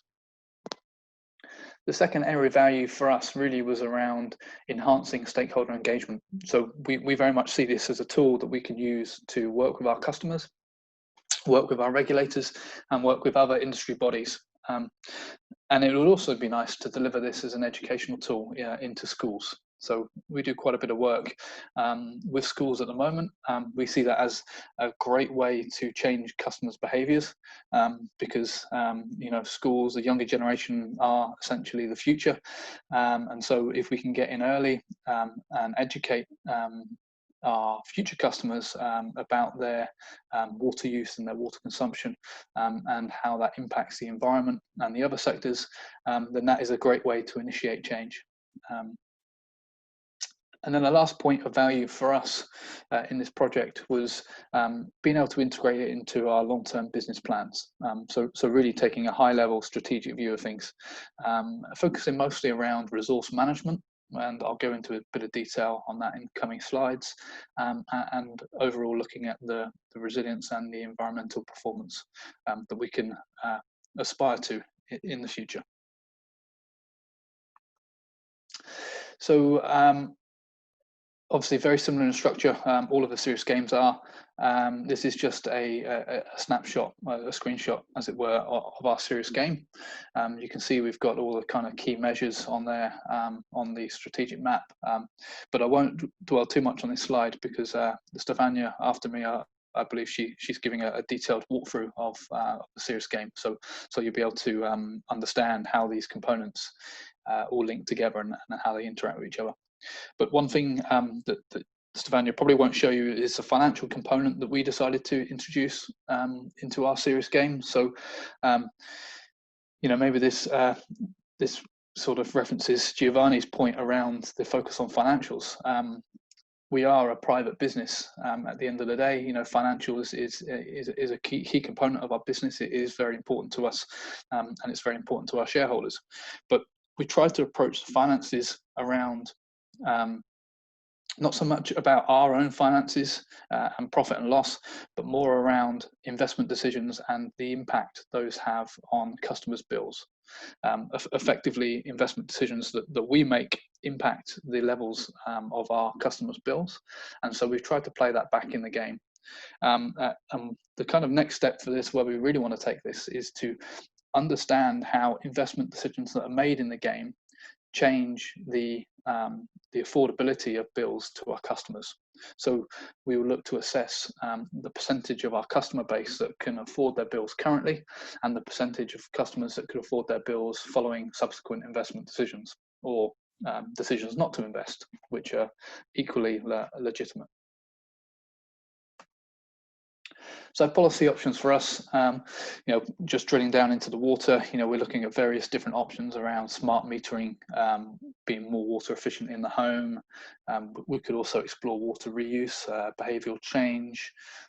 We can invest to reduce losses, whether that's treatment losses or losses in our system, and we can also invest in more energy efficient treatment. So we can work to make the water industry more energy efficient and more efficient in terms of the losses as well. So How it all comes together really is in a systems dynamic model, and I must give credit here to Matthew Griffey, who's worked tirelessly for 4 years now to build our model for us. This high level view doesn't really give it any justice, but I will drop into the detail soon. But you can see that the high level model is focused around the 4 corners for us of the Nexus: the water, land, energy, and food. And then all of those are really driven by societal demands that are placed on those 4 Nexus components. And then above that, we've kind of shown climate change, because that interacts with all Nexus components. So there's kind of like a give and take from the climate in each of the 4 sectors. And so that's kind of how we decided to most best represent the Nexus for us. And so now drilling down into the water module, I'm not going to take you into great swathes of detail here, but you can see that we have developed quite a complex model. We have tried to simulate our business from abstraction, treatment, and supply, and then discharge as well, which is my subsequent slide, in as much detail as possible. And that's represented in this model here. So you can see we have 2 primary sources of water in the southwest: surface water, which makes up about 90% of our supply, and then also groundwater sources. So these surface water sources, they kind of contribute into 3 main storage reservoirs that are located across Devon and Cornwall. And now each of those 3 storage reservoirs behind this graphic, they are modelled individually. So we do have their environmental flow permits, we do have their abstraction limits, we do have their losses rates, and the leakage and evaporation. All of that is modelled in here as accurately as possible using our business data as well. And then that water goes into treatment. Now, as I said at the start, we have 34 water treatment works across our region. Now, we've not modelled those individually, but we've chosen to aggregate those up. And so what we look at is the chemical and the energy demands based on different raw water qualities, based on different raw water volumes, and demands that the customer place on our treatment works. And I think that's kind of the key thing is for me about how we've developed this model, about how anyone that wishes to develop their own serious game and ultimately an SDM to support that, is that you can model it at whatever level you choose. You could go into a real finite amount of detail around modeling each individual treatment works if you wish, or you can aggregate those up and just have an overall view if you're happy with the a more strategic representation. And then, finally now just to look at the waste side. So again, we've gone into quite a bit of detail here, looking at not only the domestic waste that we receive from our customers, but also the intrusion we get from the environment. So saline intrusion, surface water intrusion due to damaged or defective pipes, and also the amount that we get from land runoff based on weather patterns and climate change. So that all goes into a drainage network, which ultimately then goes to our wastewater treatment sites, which again we've modelled as an aggregated model rather than looking at all of our 650 wastewater treatment works. We've aggregated that, but we are able to show the relationship between energy demand, treatment volumes, and chemical use. So my final slide really is just to say that serious games are complex, but they can be done in a user-friendly environment, and that's the real value to us is getting across these complex relationships and being able to understand them and model them in our own business, but also being able to communicate them hopefully quite effectively to other stakeholders. And thanks a lot for this great presentation on the details. I haven't seen any question yet in the question and answers area. I would be keen, I mean, as we have been discussing previously with Lorenzo, with Giovanni and Maria about the behavioral changes, I would be keen to learn from you in the next, I mean, we still have 8, 9, 10 minutes to go to Stefano's session. But I would like if you could illustrate us which behavioral changes or which perceptions you have received from the stakeholders when you have come up with a serious game, how this might have introduced changes in how they believe water shall be managed or energy shall be managed, or what's the connection or the interaction between the sectors? For us, it's been good. So you know, we've engaged quite early on and throughout all of the project, and we still need to do more engagement, but particularly as we seek to finalise the serious game and really get it into you know, other organisations. I think the main takeaway is the helping people's understanding, or maybe reaffirming is probably the right word, reaffirming their understanding of the interaction between water and the other components of the Nexus. I think too often people maybe overlook it because it can be potentially obvious that what we do and what we invest in has an impact on land, energy, food, climate. But being able to see that and being able to control it and get instant feedback when you make a change is probably one of the most powerful pieces for me. So, you know, simulating behavioural change, you know, it can be a simple thing, and it can be, because we have a large customer base, you know, nearly 2 million customers. It can be a small change for every customer makes a massive impact, and getting people to see that is probably where the value for us will be. Great. Ingrida, Daina, do you have any feedback or any specific comment on the stakeholder perception and how they might react with behavioral change on using the series game or on discussing about the Nexus? Yes. So we also have tried to involve our stakeholders very early in the process. In fact, as we were looking at all Nexus sectors, we had quite a great variety of stakeholders representing different fields. And in fact, what we still noticed when stakeholders come together, they have this silos thinking. So they think from their own field of interest. And in fact, I think that this serious game, this development during the project implementation and this tool will be very helpful for them to show these interdependencies between the sectors. So yeah, and what we already have noticed with Diana during the implementation, they already started to realize this complexity and these interlinkages, because of course, as it was presented by the UK example, similar model lies behind also our game.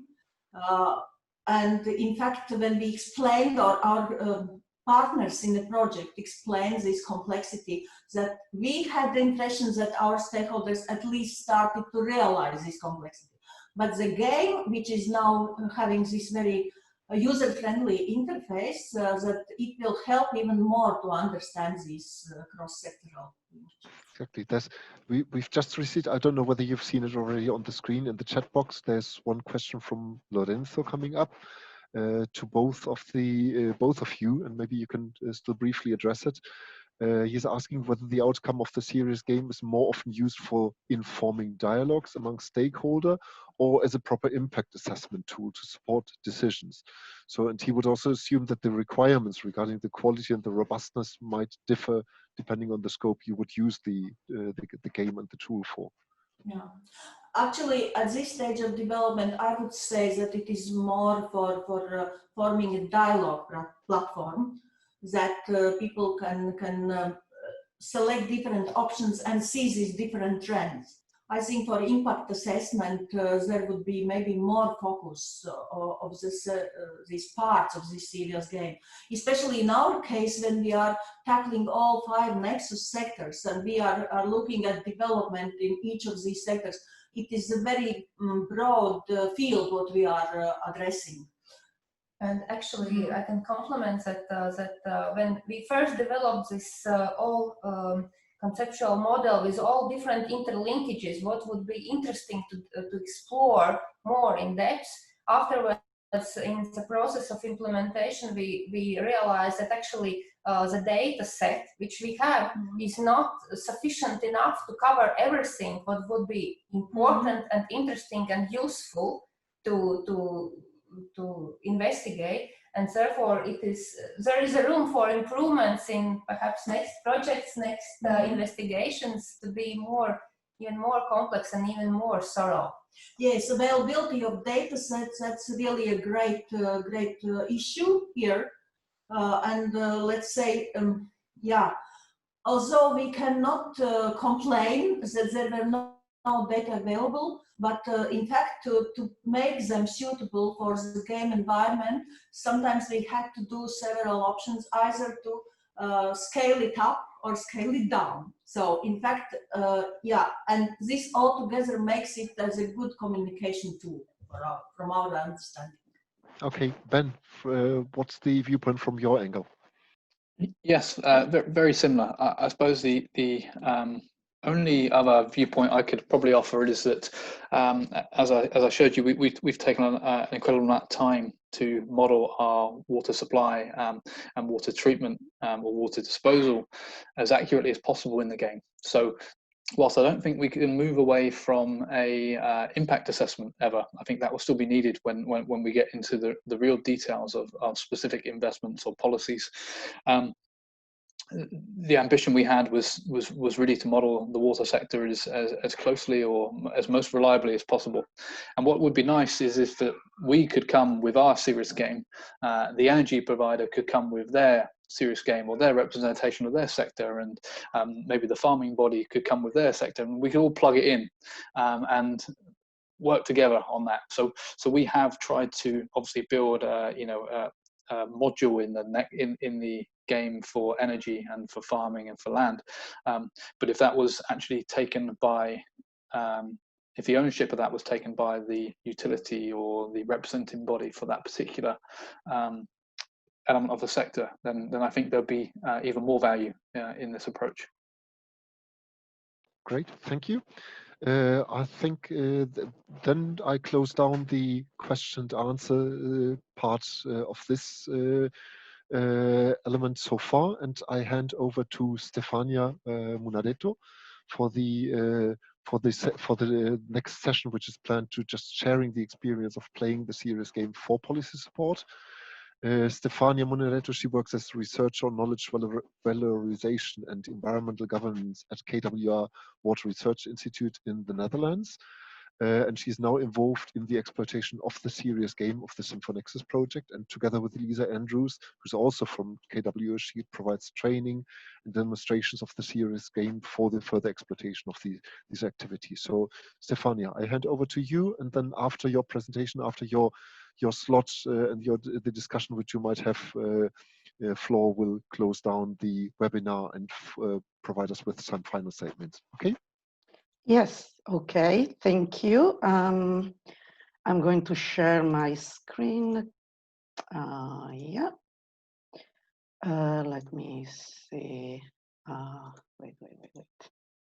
You don't see my, oh yeah. Here and share screen, it should come. A moment. Yeah, you see my screen? We see it, yeah. Okay, great. Welcome everybody. And thank you for inviting me to share the SIM4NEXUS Serious Game. It's only half an hour, so there's not much time. Usually a full training takes at least 3 to 4 hours, but the half an hour for a demonstration gives you a bit of an idea of the functionalities of the serious game, a bit of understanding how you can play it. And I hope I will give you a little bit of a tour throughout the game interface, and then we will try to play together a few policy cards and see what happens in the system.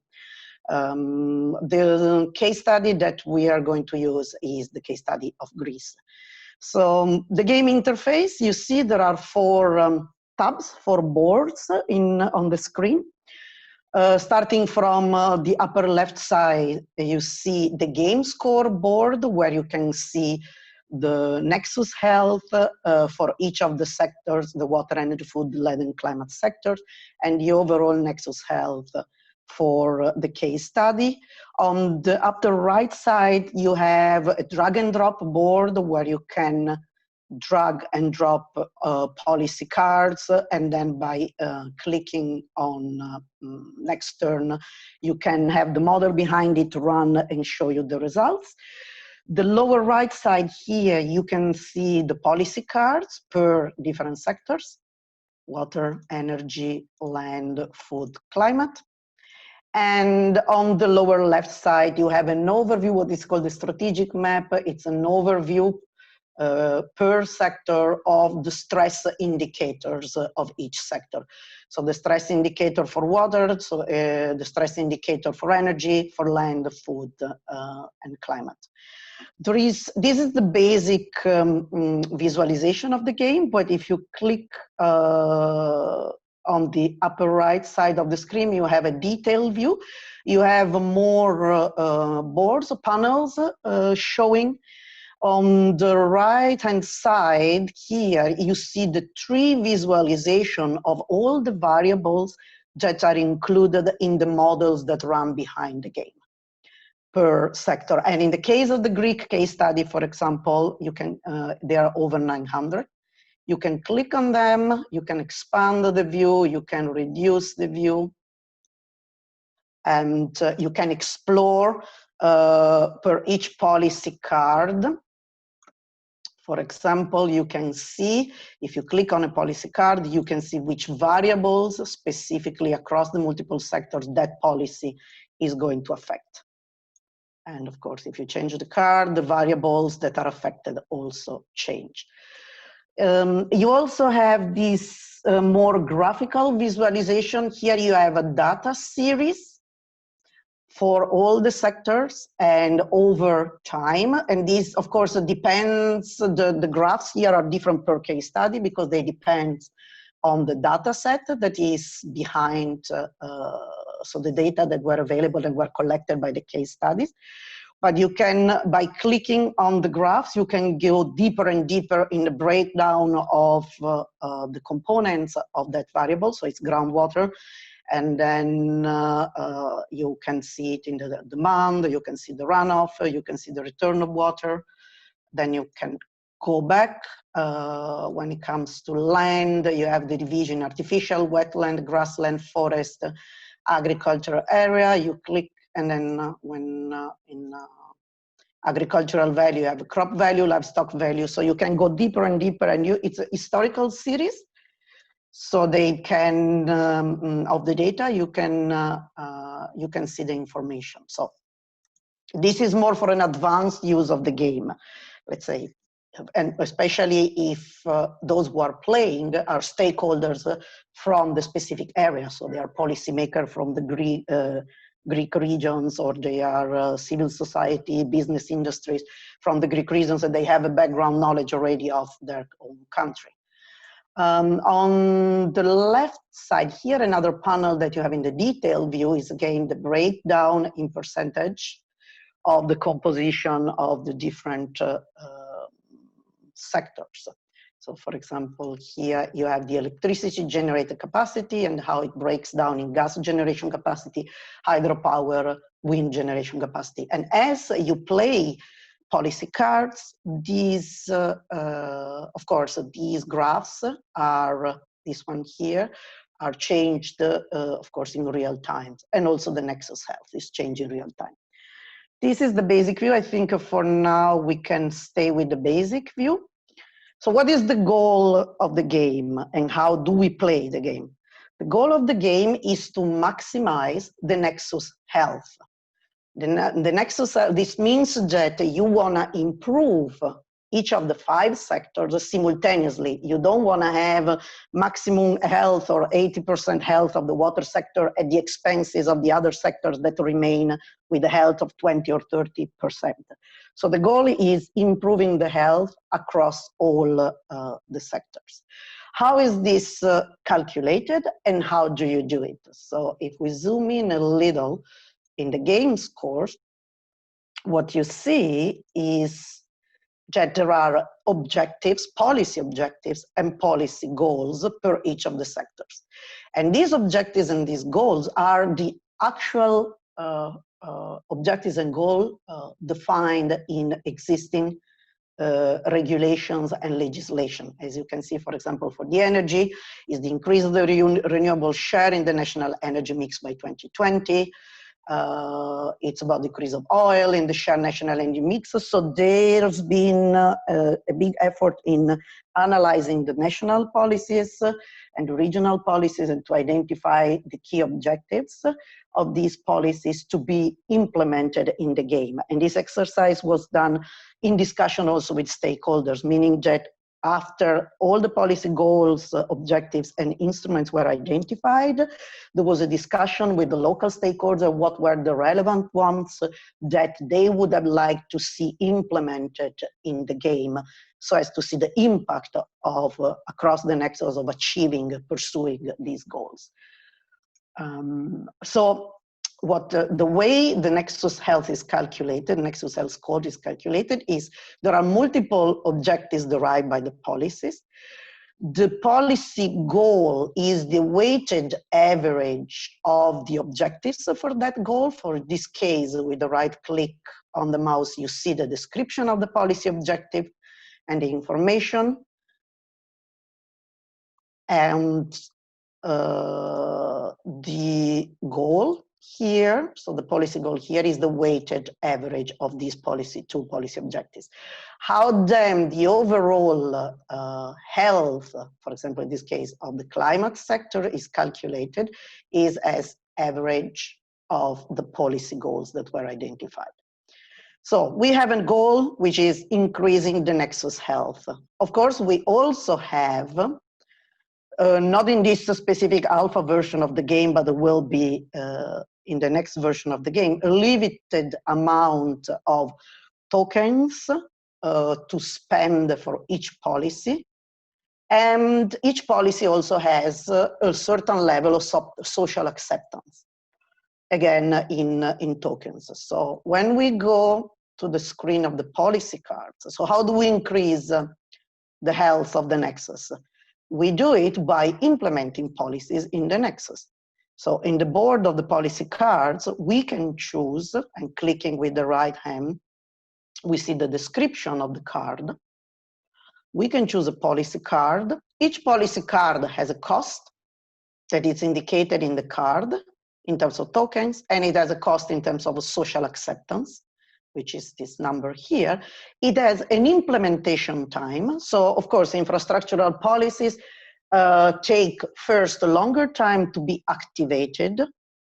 And then, for example, behavioral change or information type of policies. And they also have a longer lifetime. So these two things are accounted for in the policy cards. So also when you choose a certain policy, I mean, for example, here you have these policies have a certain activation time, a description, renewable energy share and transportation increased by 10% until 2020 with the use of biofuel biomass. You have the description here in which it takes, when applied, this policy takes 5 years to build, which means that if you choose to apply this policy now in 2020, the effects will be shown in 2030. Because in 25. And the implementation goes for 10 years. Another feature on the policy cards is the effectiveness of the card.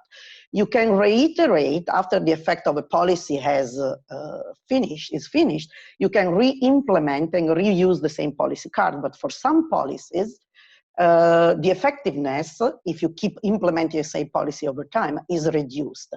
So you will see this percentage, this number decreasing for those policy cards for which the effectiveness is reduced as you keep implementing it over time.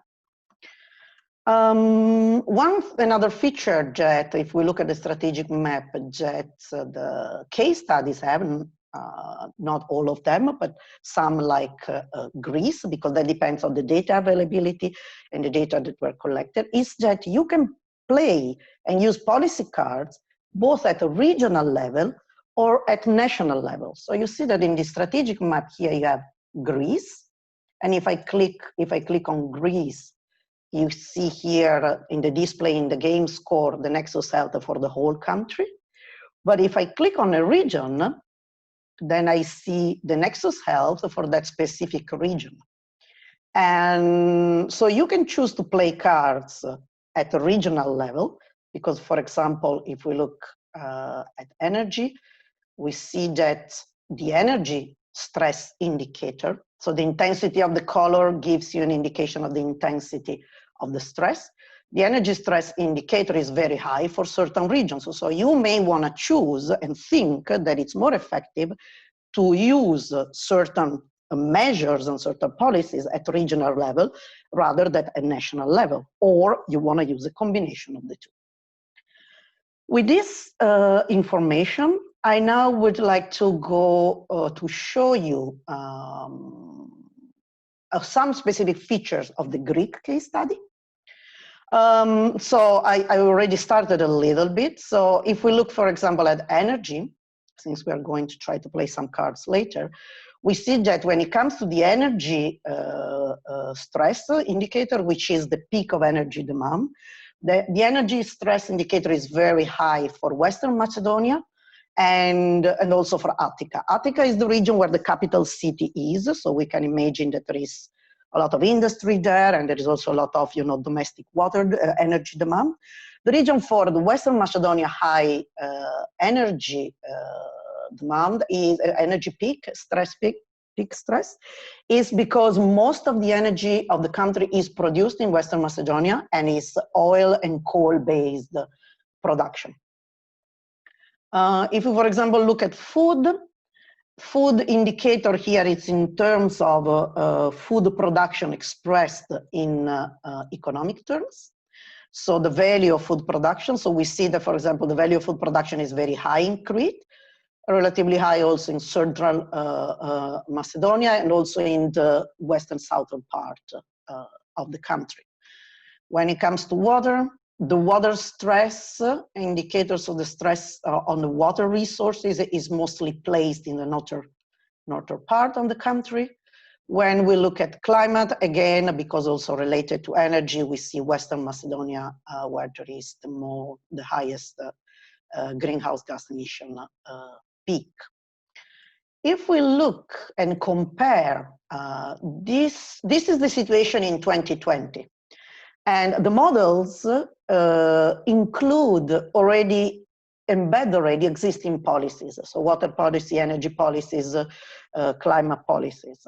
So what happens is that we could run the game until 2050. So just click next turn until 2050 to see what happened in business as usual scenario. So meaning that what if only the current policies continue to remain in place and we do not change anything in policy in the next 30 years. And then I've already done this, and I'm gonna show it here. So this is what the system looks like for Greece if nothing changes in policy until 2050. So in this graph here, what you see is the trend, essentially, of what has happened per each sector. The scale is a little bit misleading. So the changes are maybe not as big as you see in the graph. But essentially, what happens is that the Nexus health doesn't change very much overall in the whole country, and actually it worsened for certain sectors, in particular for the water sector, not so much, but a little. And actually, if we look in particular at the water stress, what we notice is that there is an increase, a particularly strong increase of water stress in the island of Crete, and a slight worsening of the water stress in all other regions of the country.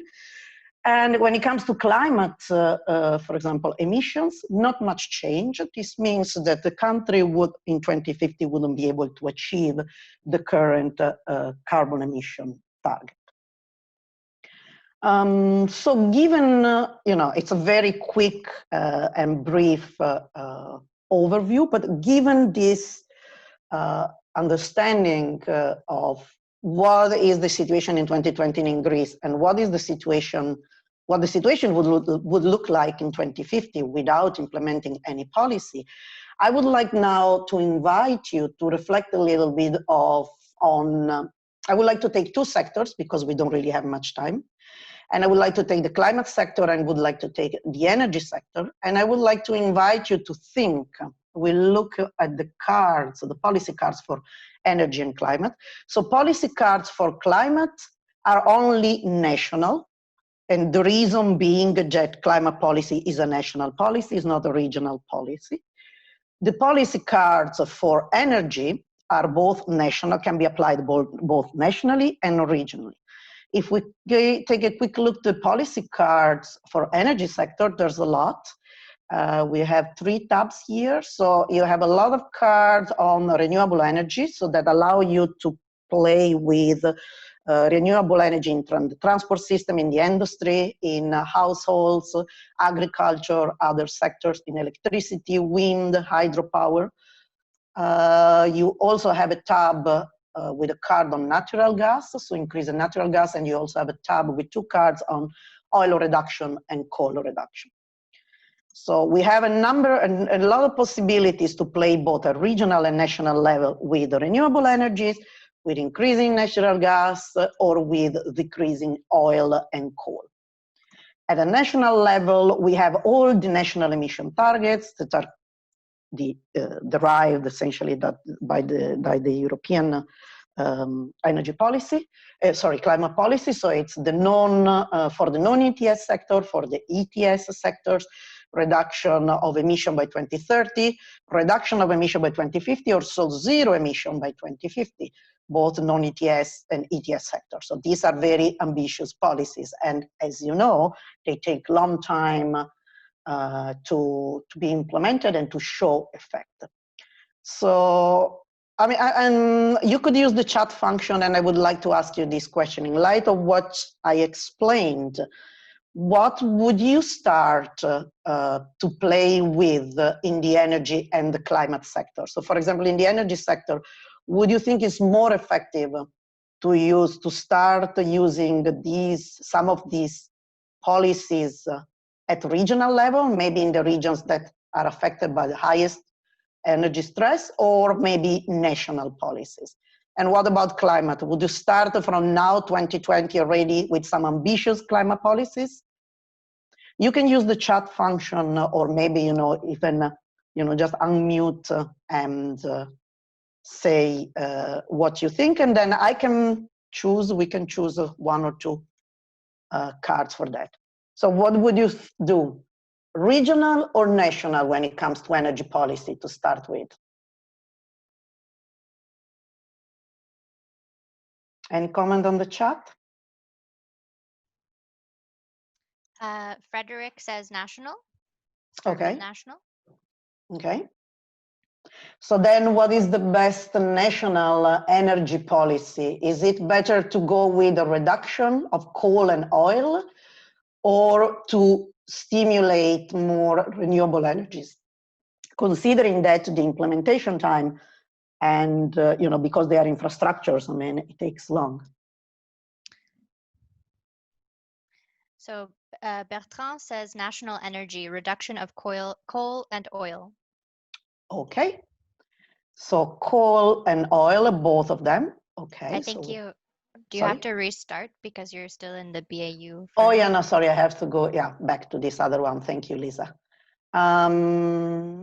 Yeah, so we said national and energy reduction of coal and oil. Yeah, okay, so we go national, so we click on national, so we are on the national function. We place, so we get an information here. These are expensive policies, and it takes 5 times to build up, and this policy would last for 30 years. And then here, when you put the policy, you place the policy card on the drag and drop board.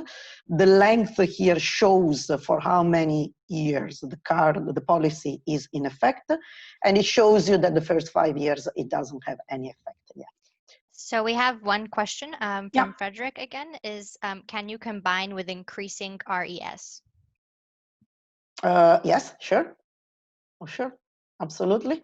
So we can decide that we simultaneously reduce oil and coal, and we also want increase, for example, renewables. In which sector? Do we want to do wind, PVC, PVS, hydropower? Any? Bertrand asks if we have nuclear energy, and Frederick says wind and solar together. Okay.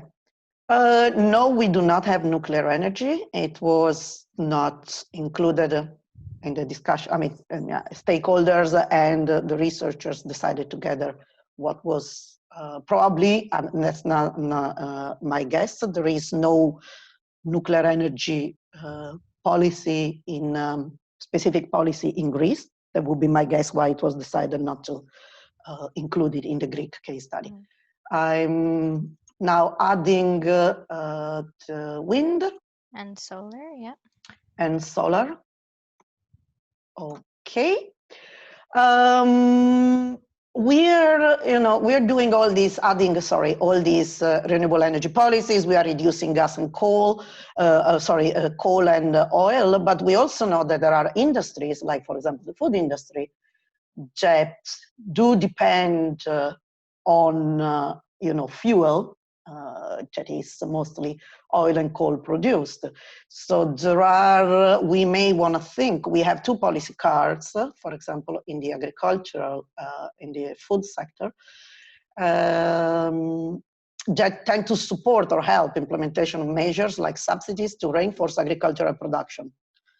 So my one reflection that maybe one want to make is, yes, we're taking all these measures in the energy sectors, they affect other sectors.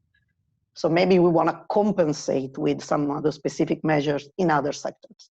We may not want to do it now, but that's a little bit the reflection that I would like to stimulate to do. The same applies maybe for the water sector.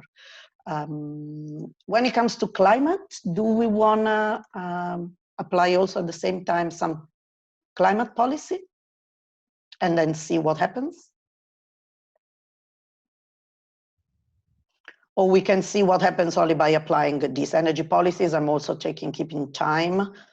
So let's just click next turn 2 times, because the first time we don't really see results. So here the game tells you what has changed in the Nexus health score. But of course, this change that you see in the Nexus health score is still related to the information and the policies that are currently existing in the models. The effects now starts when I click again next turn. So you see that there is already something happening just because of existing policies. Clicking next turn another time. So Frederick mentioned he would be interested to see climate neutral by 2050. Okay, yeah. We can add it on top. So now we can see already that by having implemented oil reduction and wind electricity, so renewable energy, oil reduction and coal reduction, we can see that climate has improved. The climate health score has improved from 50 to 58%. And we also had anyway an improve, of course, in the energy sector from 50 to 53%. There was an improvement of the water sector, most likely not necessarily related to the energy measures, but because there are existing policies already playing in the background. Let's try play then zero non-ETS emission and zero ETS emissions, and just click next turn. Okay, and and see what happens.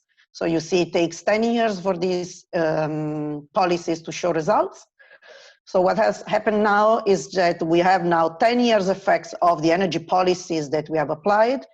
And we see that the overall Nexus health score is increasing, the energy Nexus health score is increasing, and the climate, at some point, the climate Nexus health score has kind of stabilized. Water goes with the current policies. We haven't applied any water policy. So we see that there is a drop If I click again next turn, so we try to see the effects of the climate policies. We still need to click next turn again. We see that, yeah, there was a drop before we started the climate policies into the climate and energy, because these two policies stopped. So the policies, the renewable energy policy stopped showing effects after 20 years. So that's probably why there was a drop.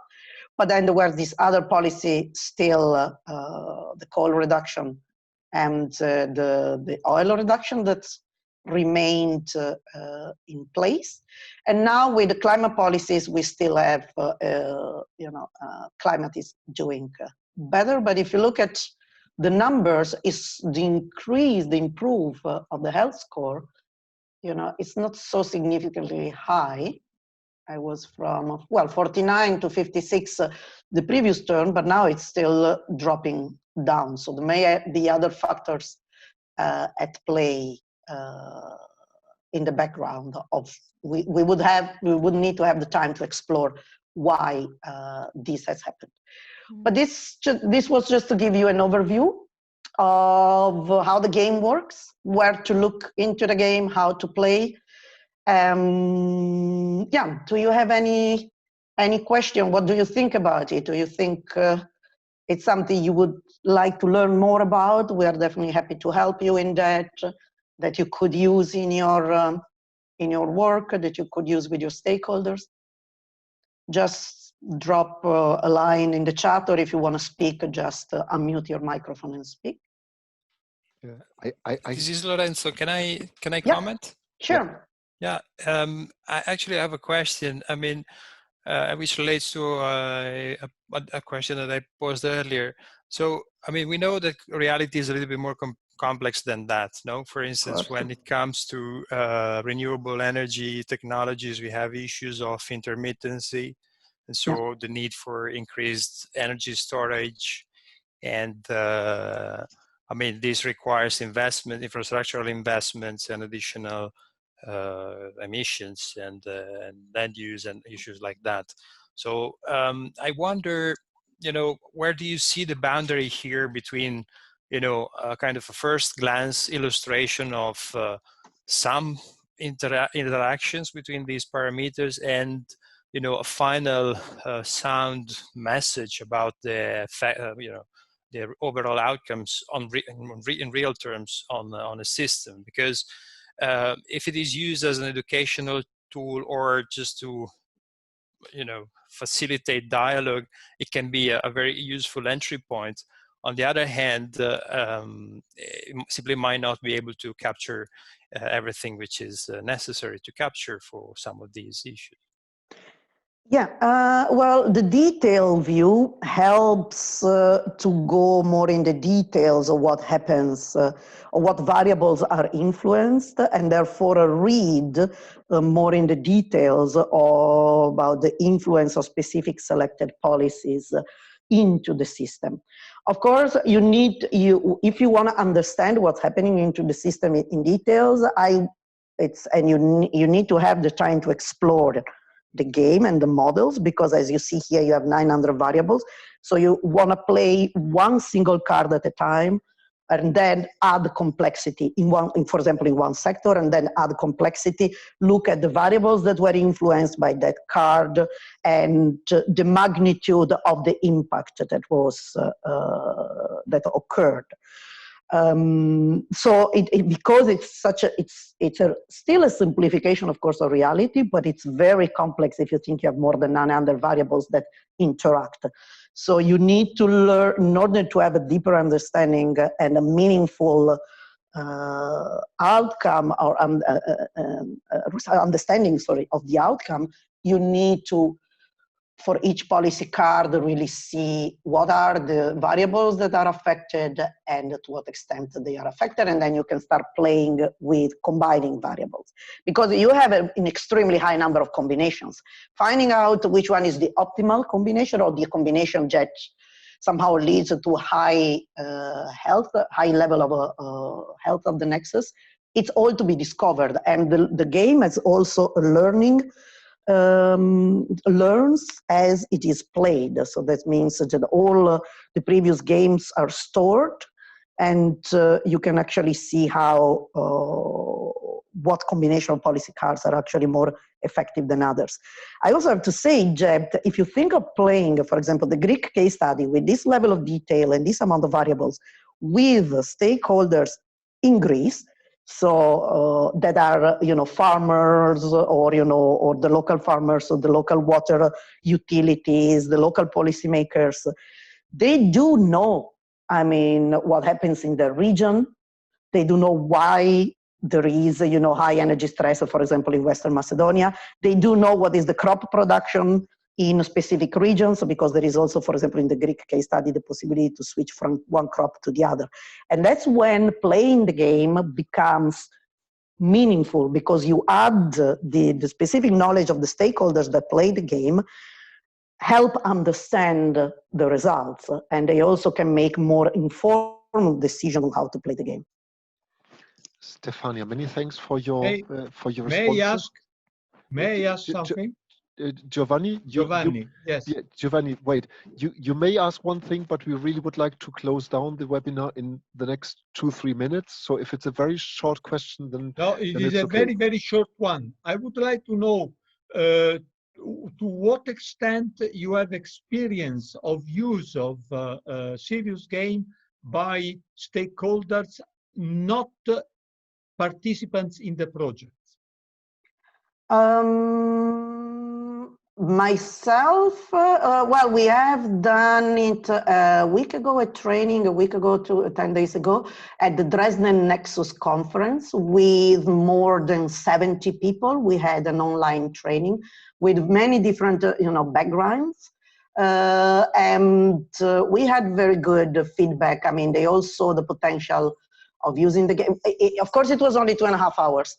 So we had just a sufficient, it's minimum time to get them into the understanding of the game, but we still could have some meaningful play and also feedbacks from the session.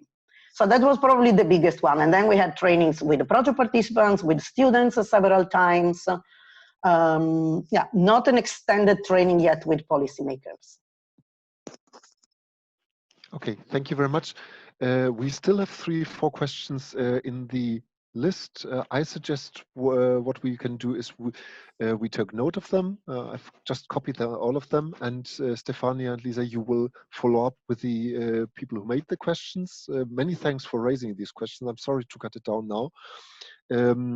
But I mean, one of the things which is clear is that I mean, what we haven't seen during this presentation is how you then discuss with the stakeholders about the results of playing the policy cards. And this is the most interesting element where you then can also find from the stakeholders their feedback and their perceptions, and how these perceptions, these previous perceptions, might change by having used the serious game. Yeah. Okay. Good, Stefania. Thank you very much. Thanks, Lisa, as well, for moderating this part of the discussion. Floor, I would like to hand over to you for the closure. From my side, a big thanks to all the panelists. You have been great in presenting and also very good in respecting the time, which is always the challenge for the webinars. And to all the participants for raising questions, for participating, and for staying until the very end, because what I can see from the list of participants is that almost nobody has dropped from the webinar previously. So Floor, may I hand over to you for the final closure? Thank you very much. Okay, thanks, Guido. Just to close in the coming 1 or 2 minutes.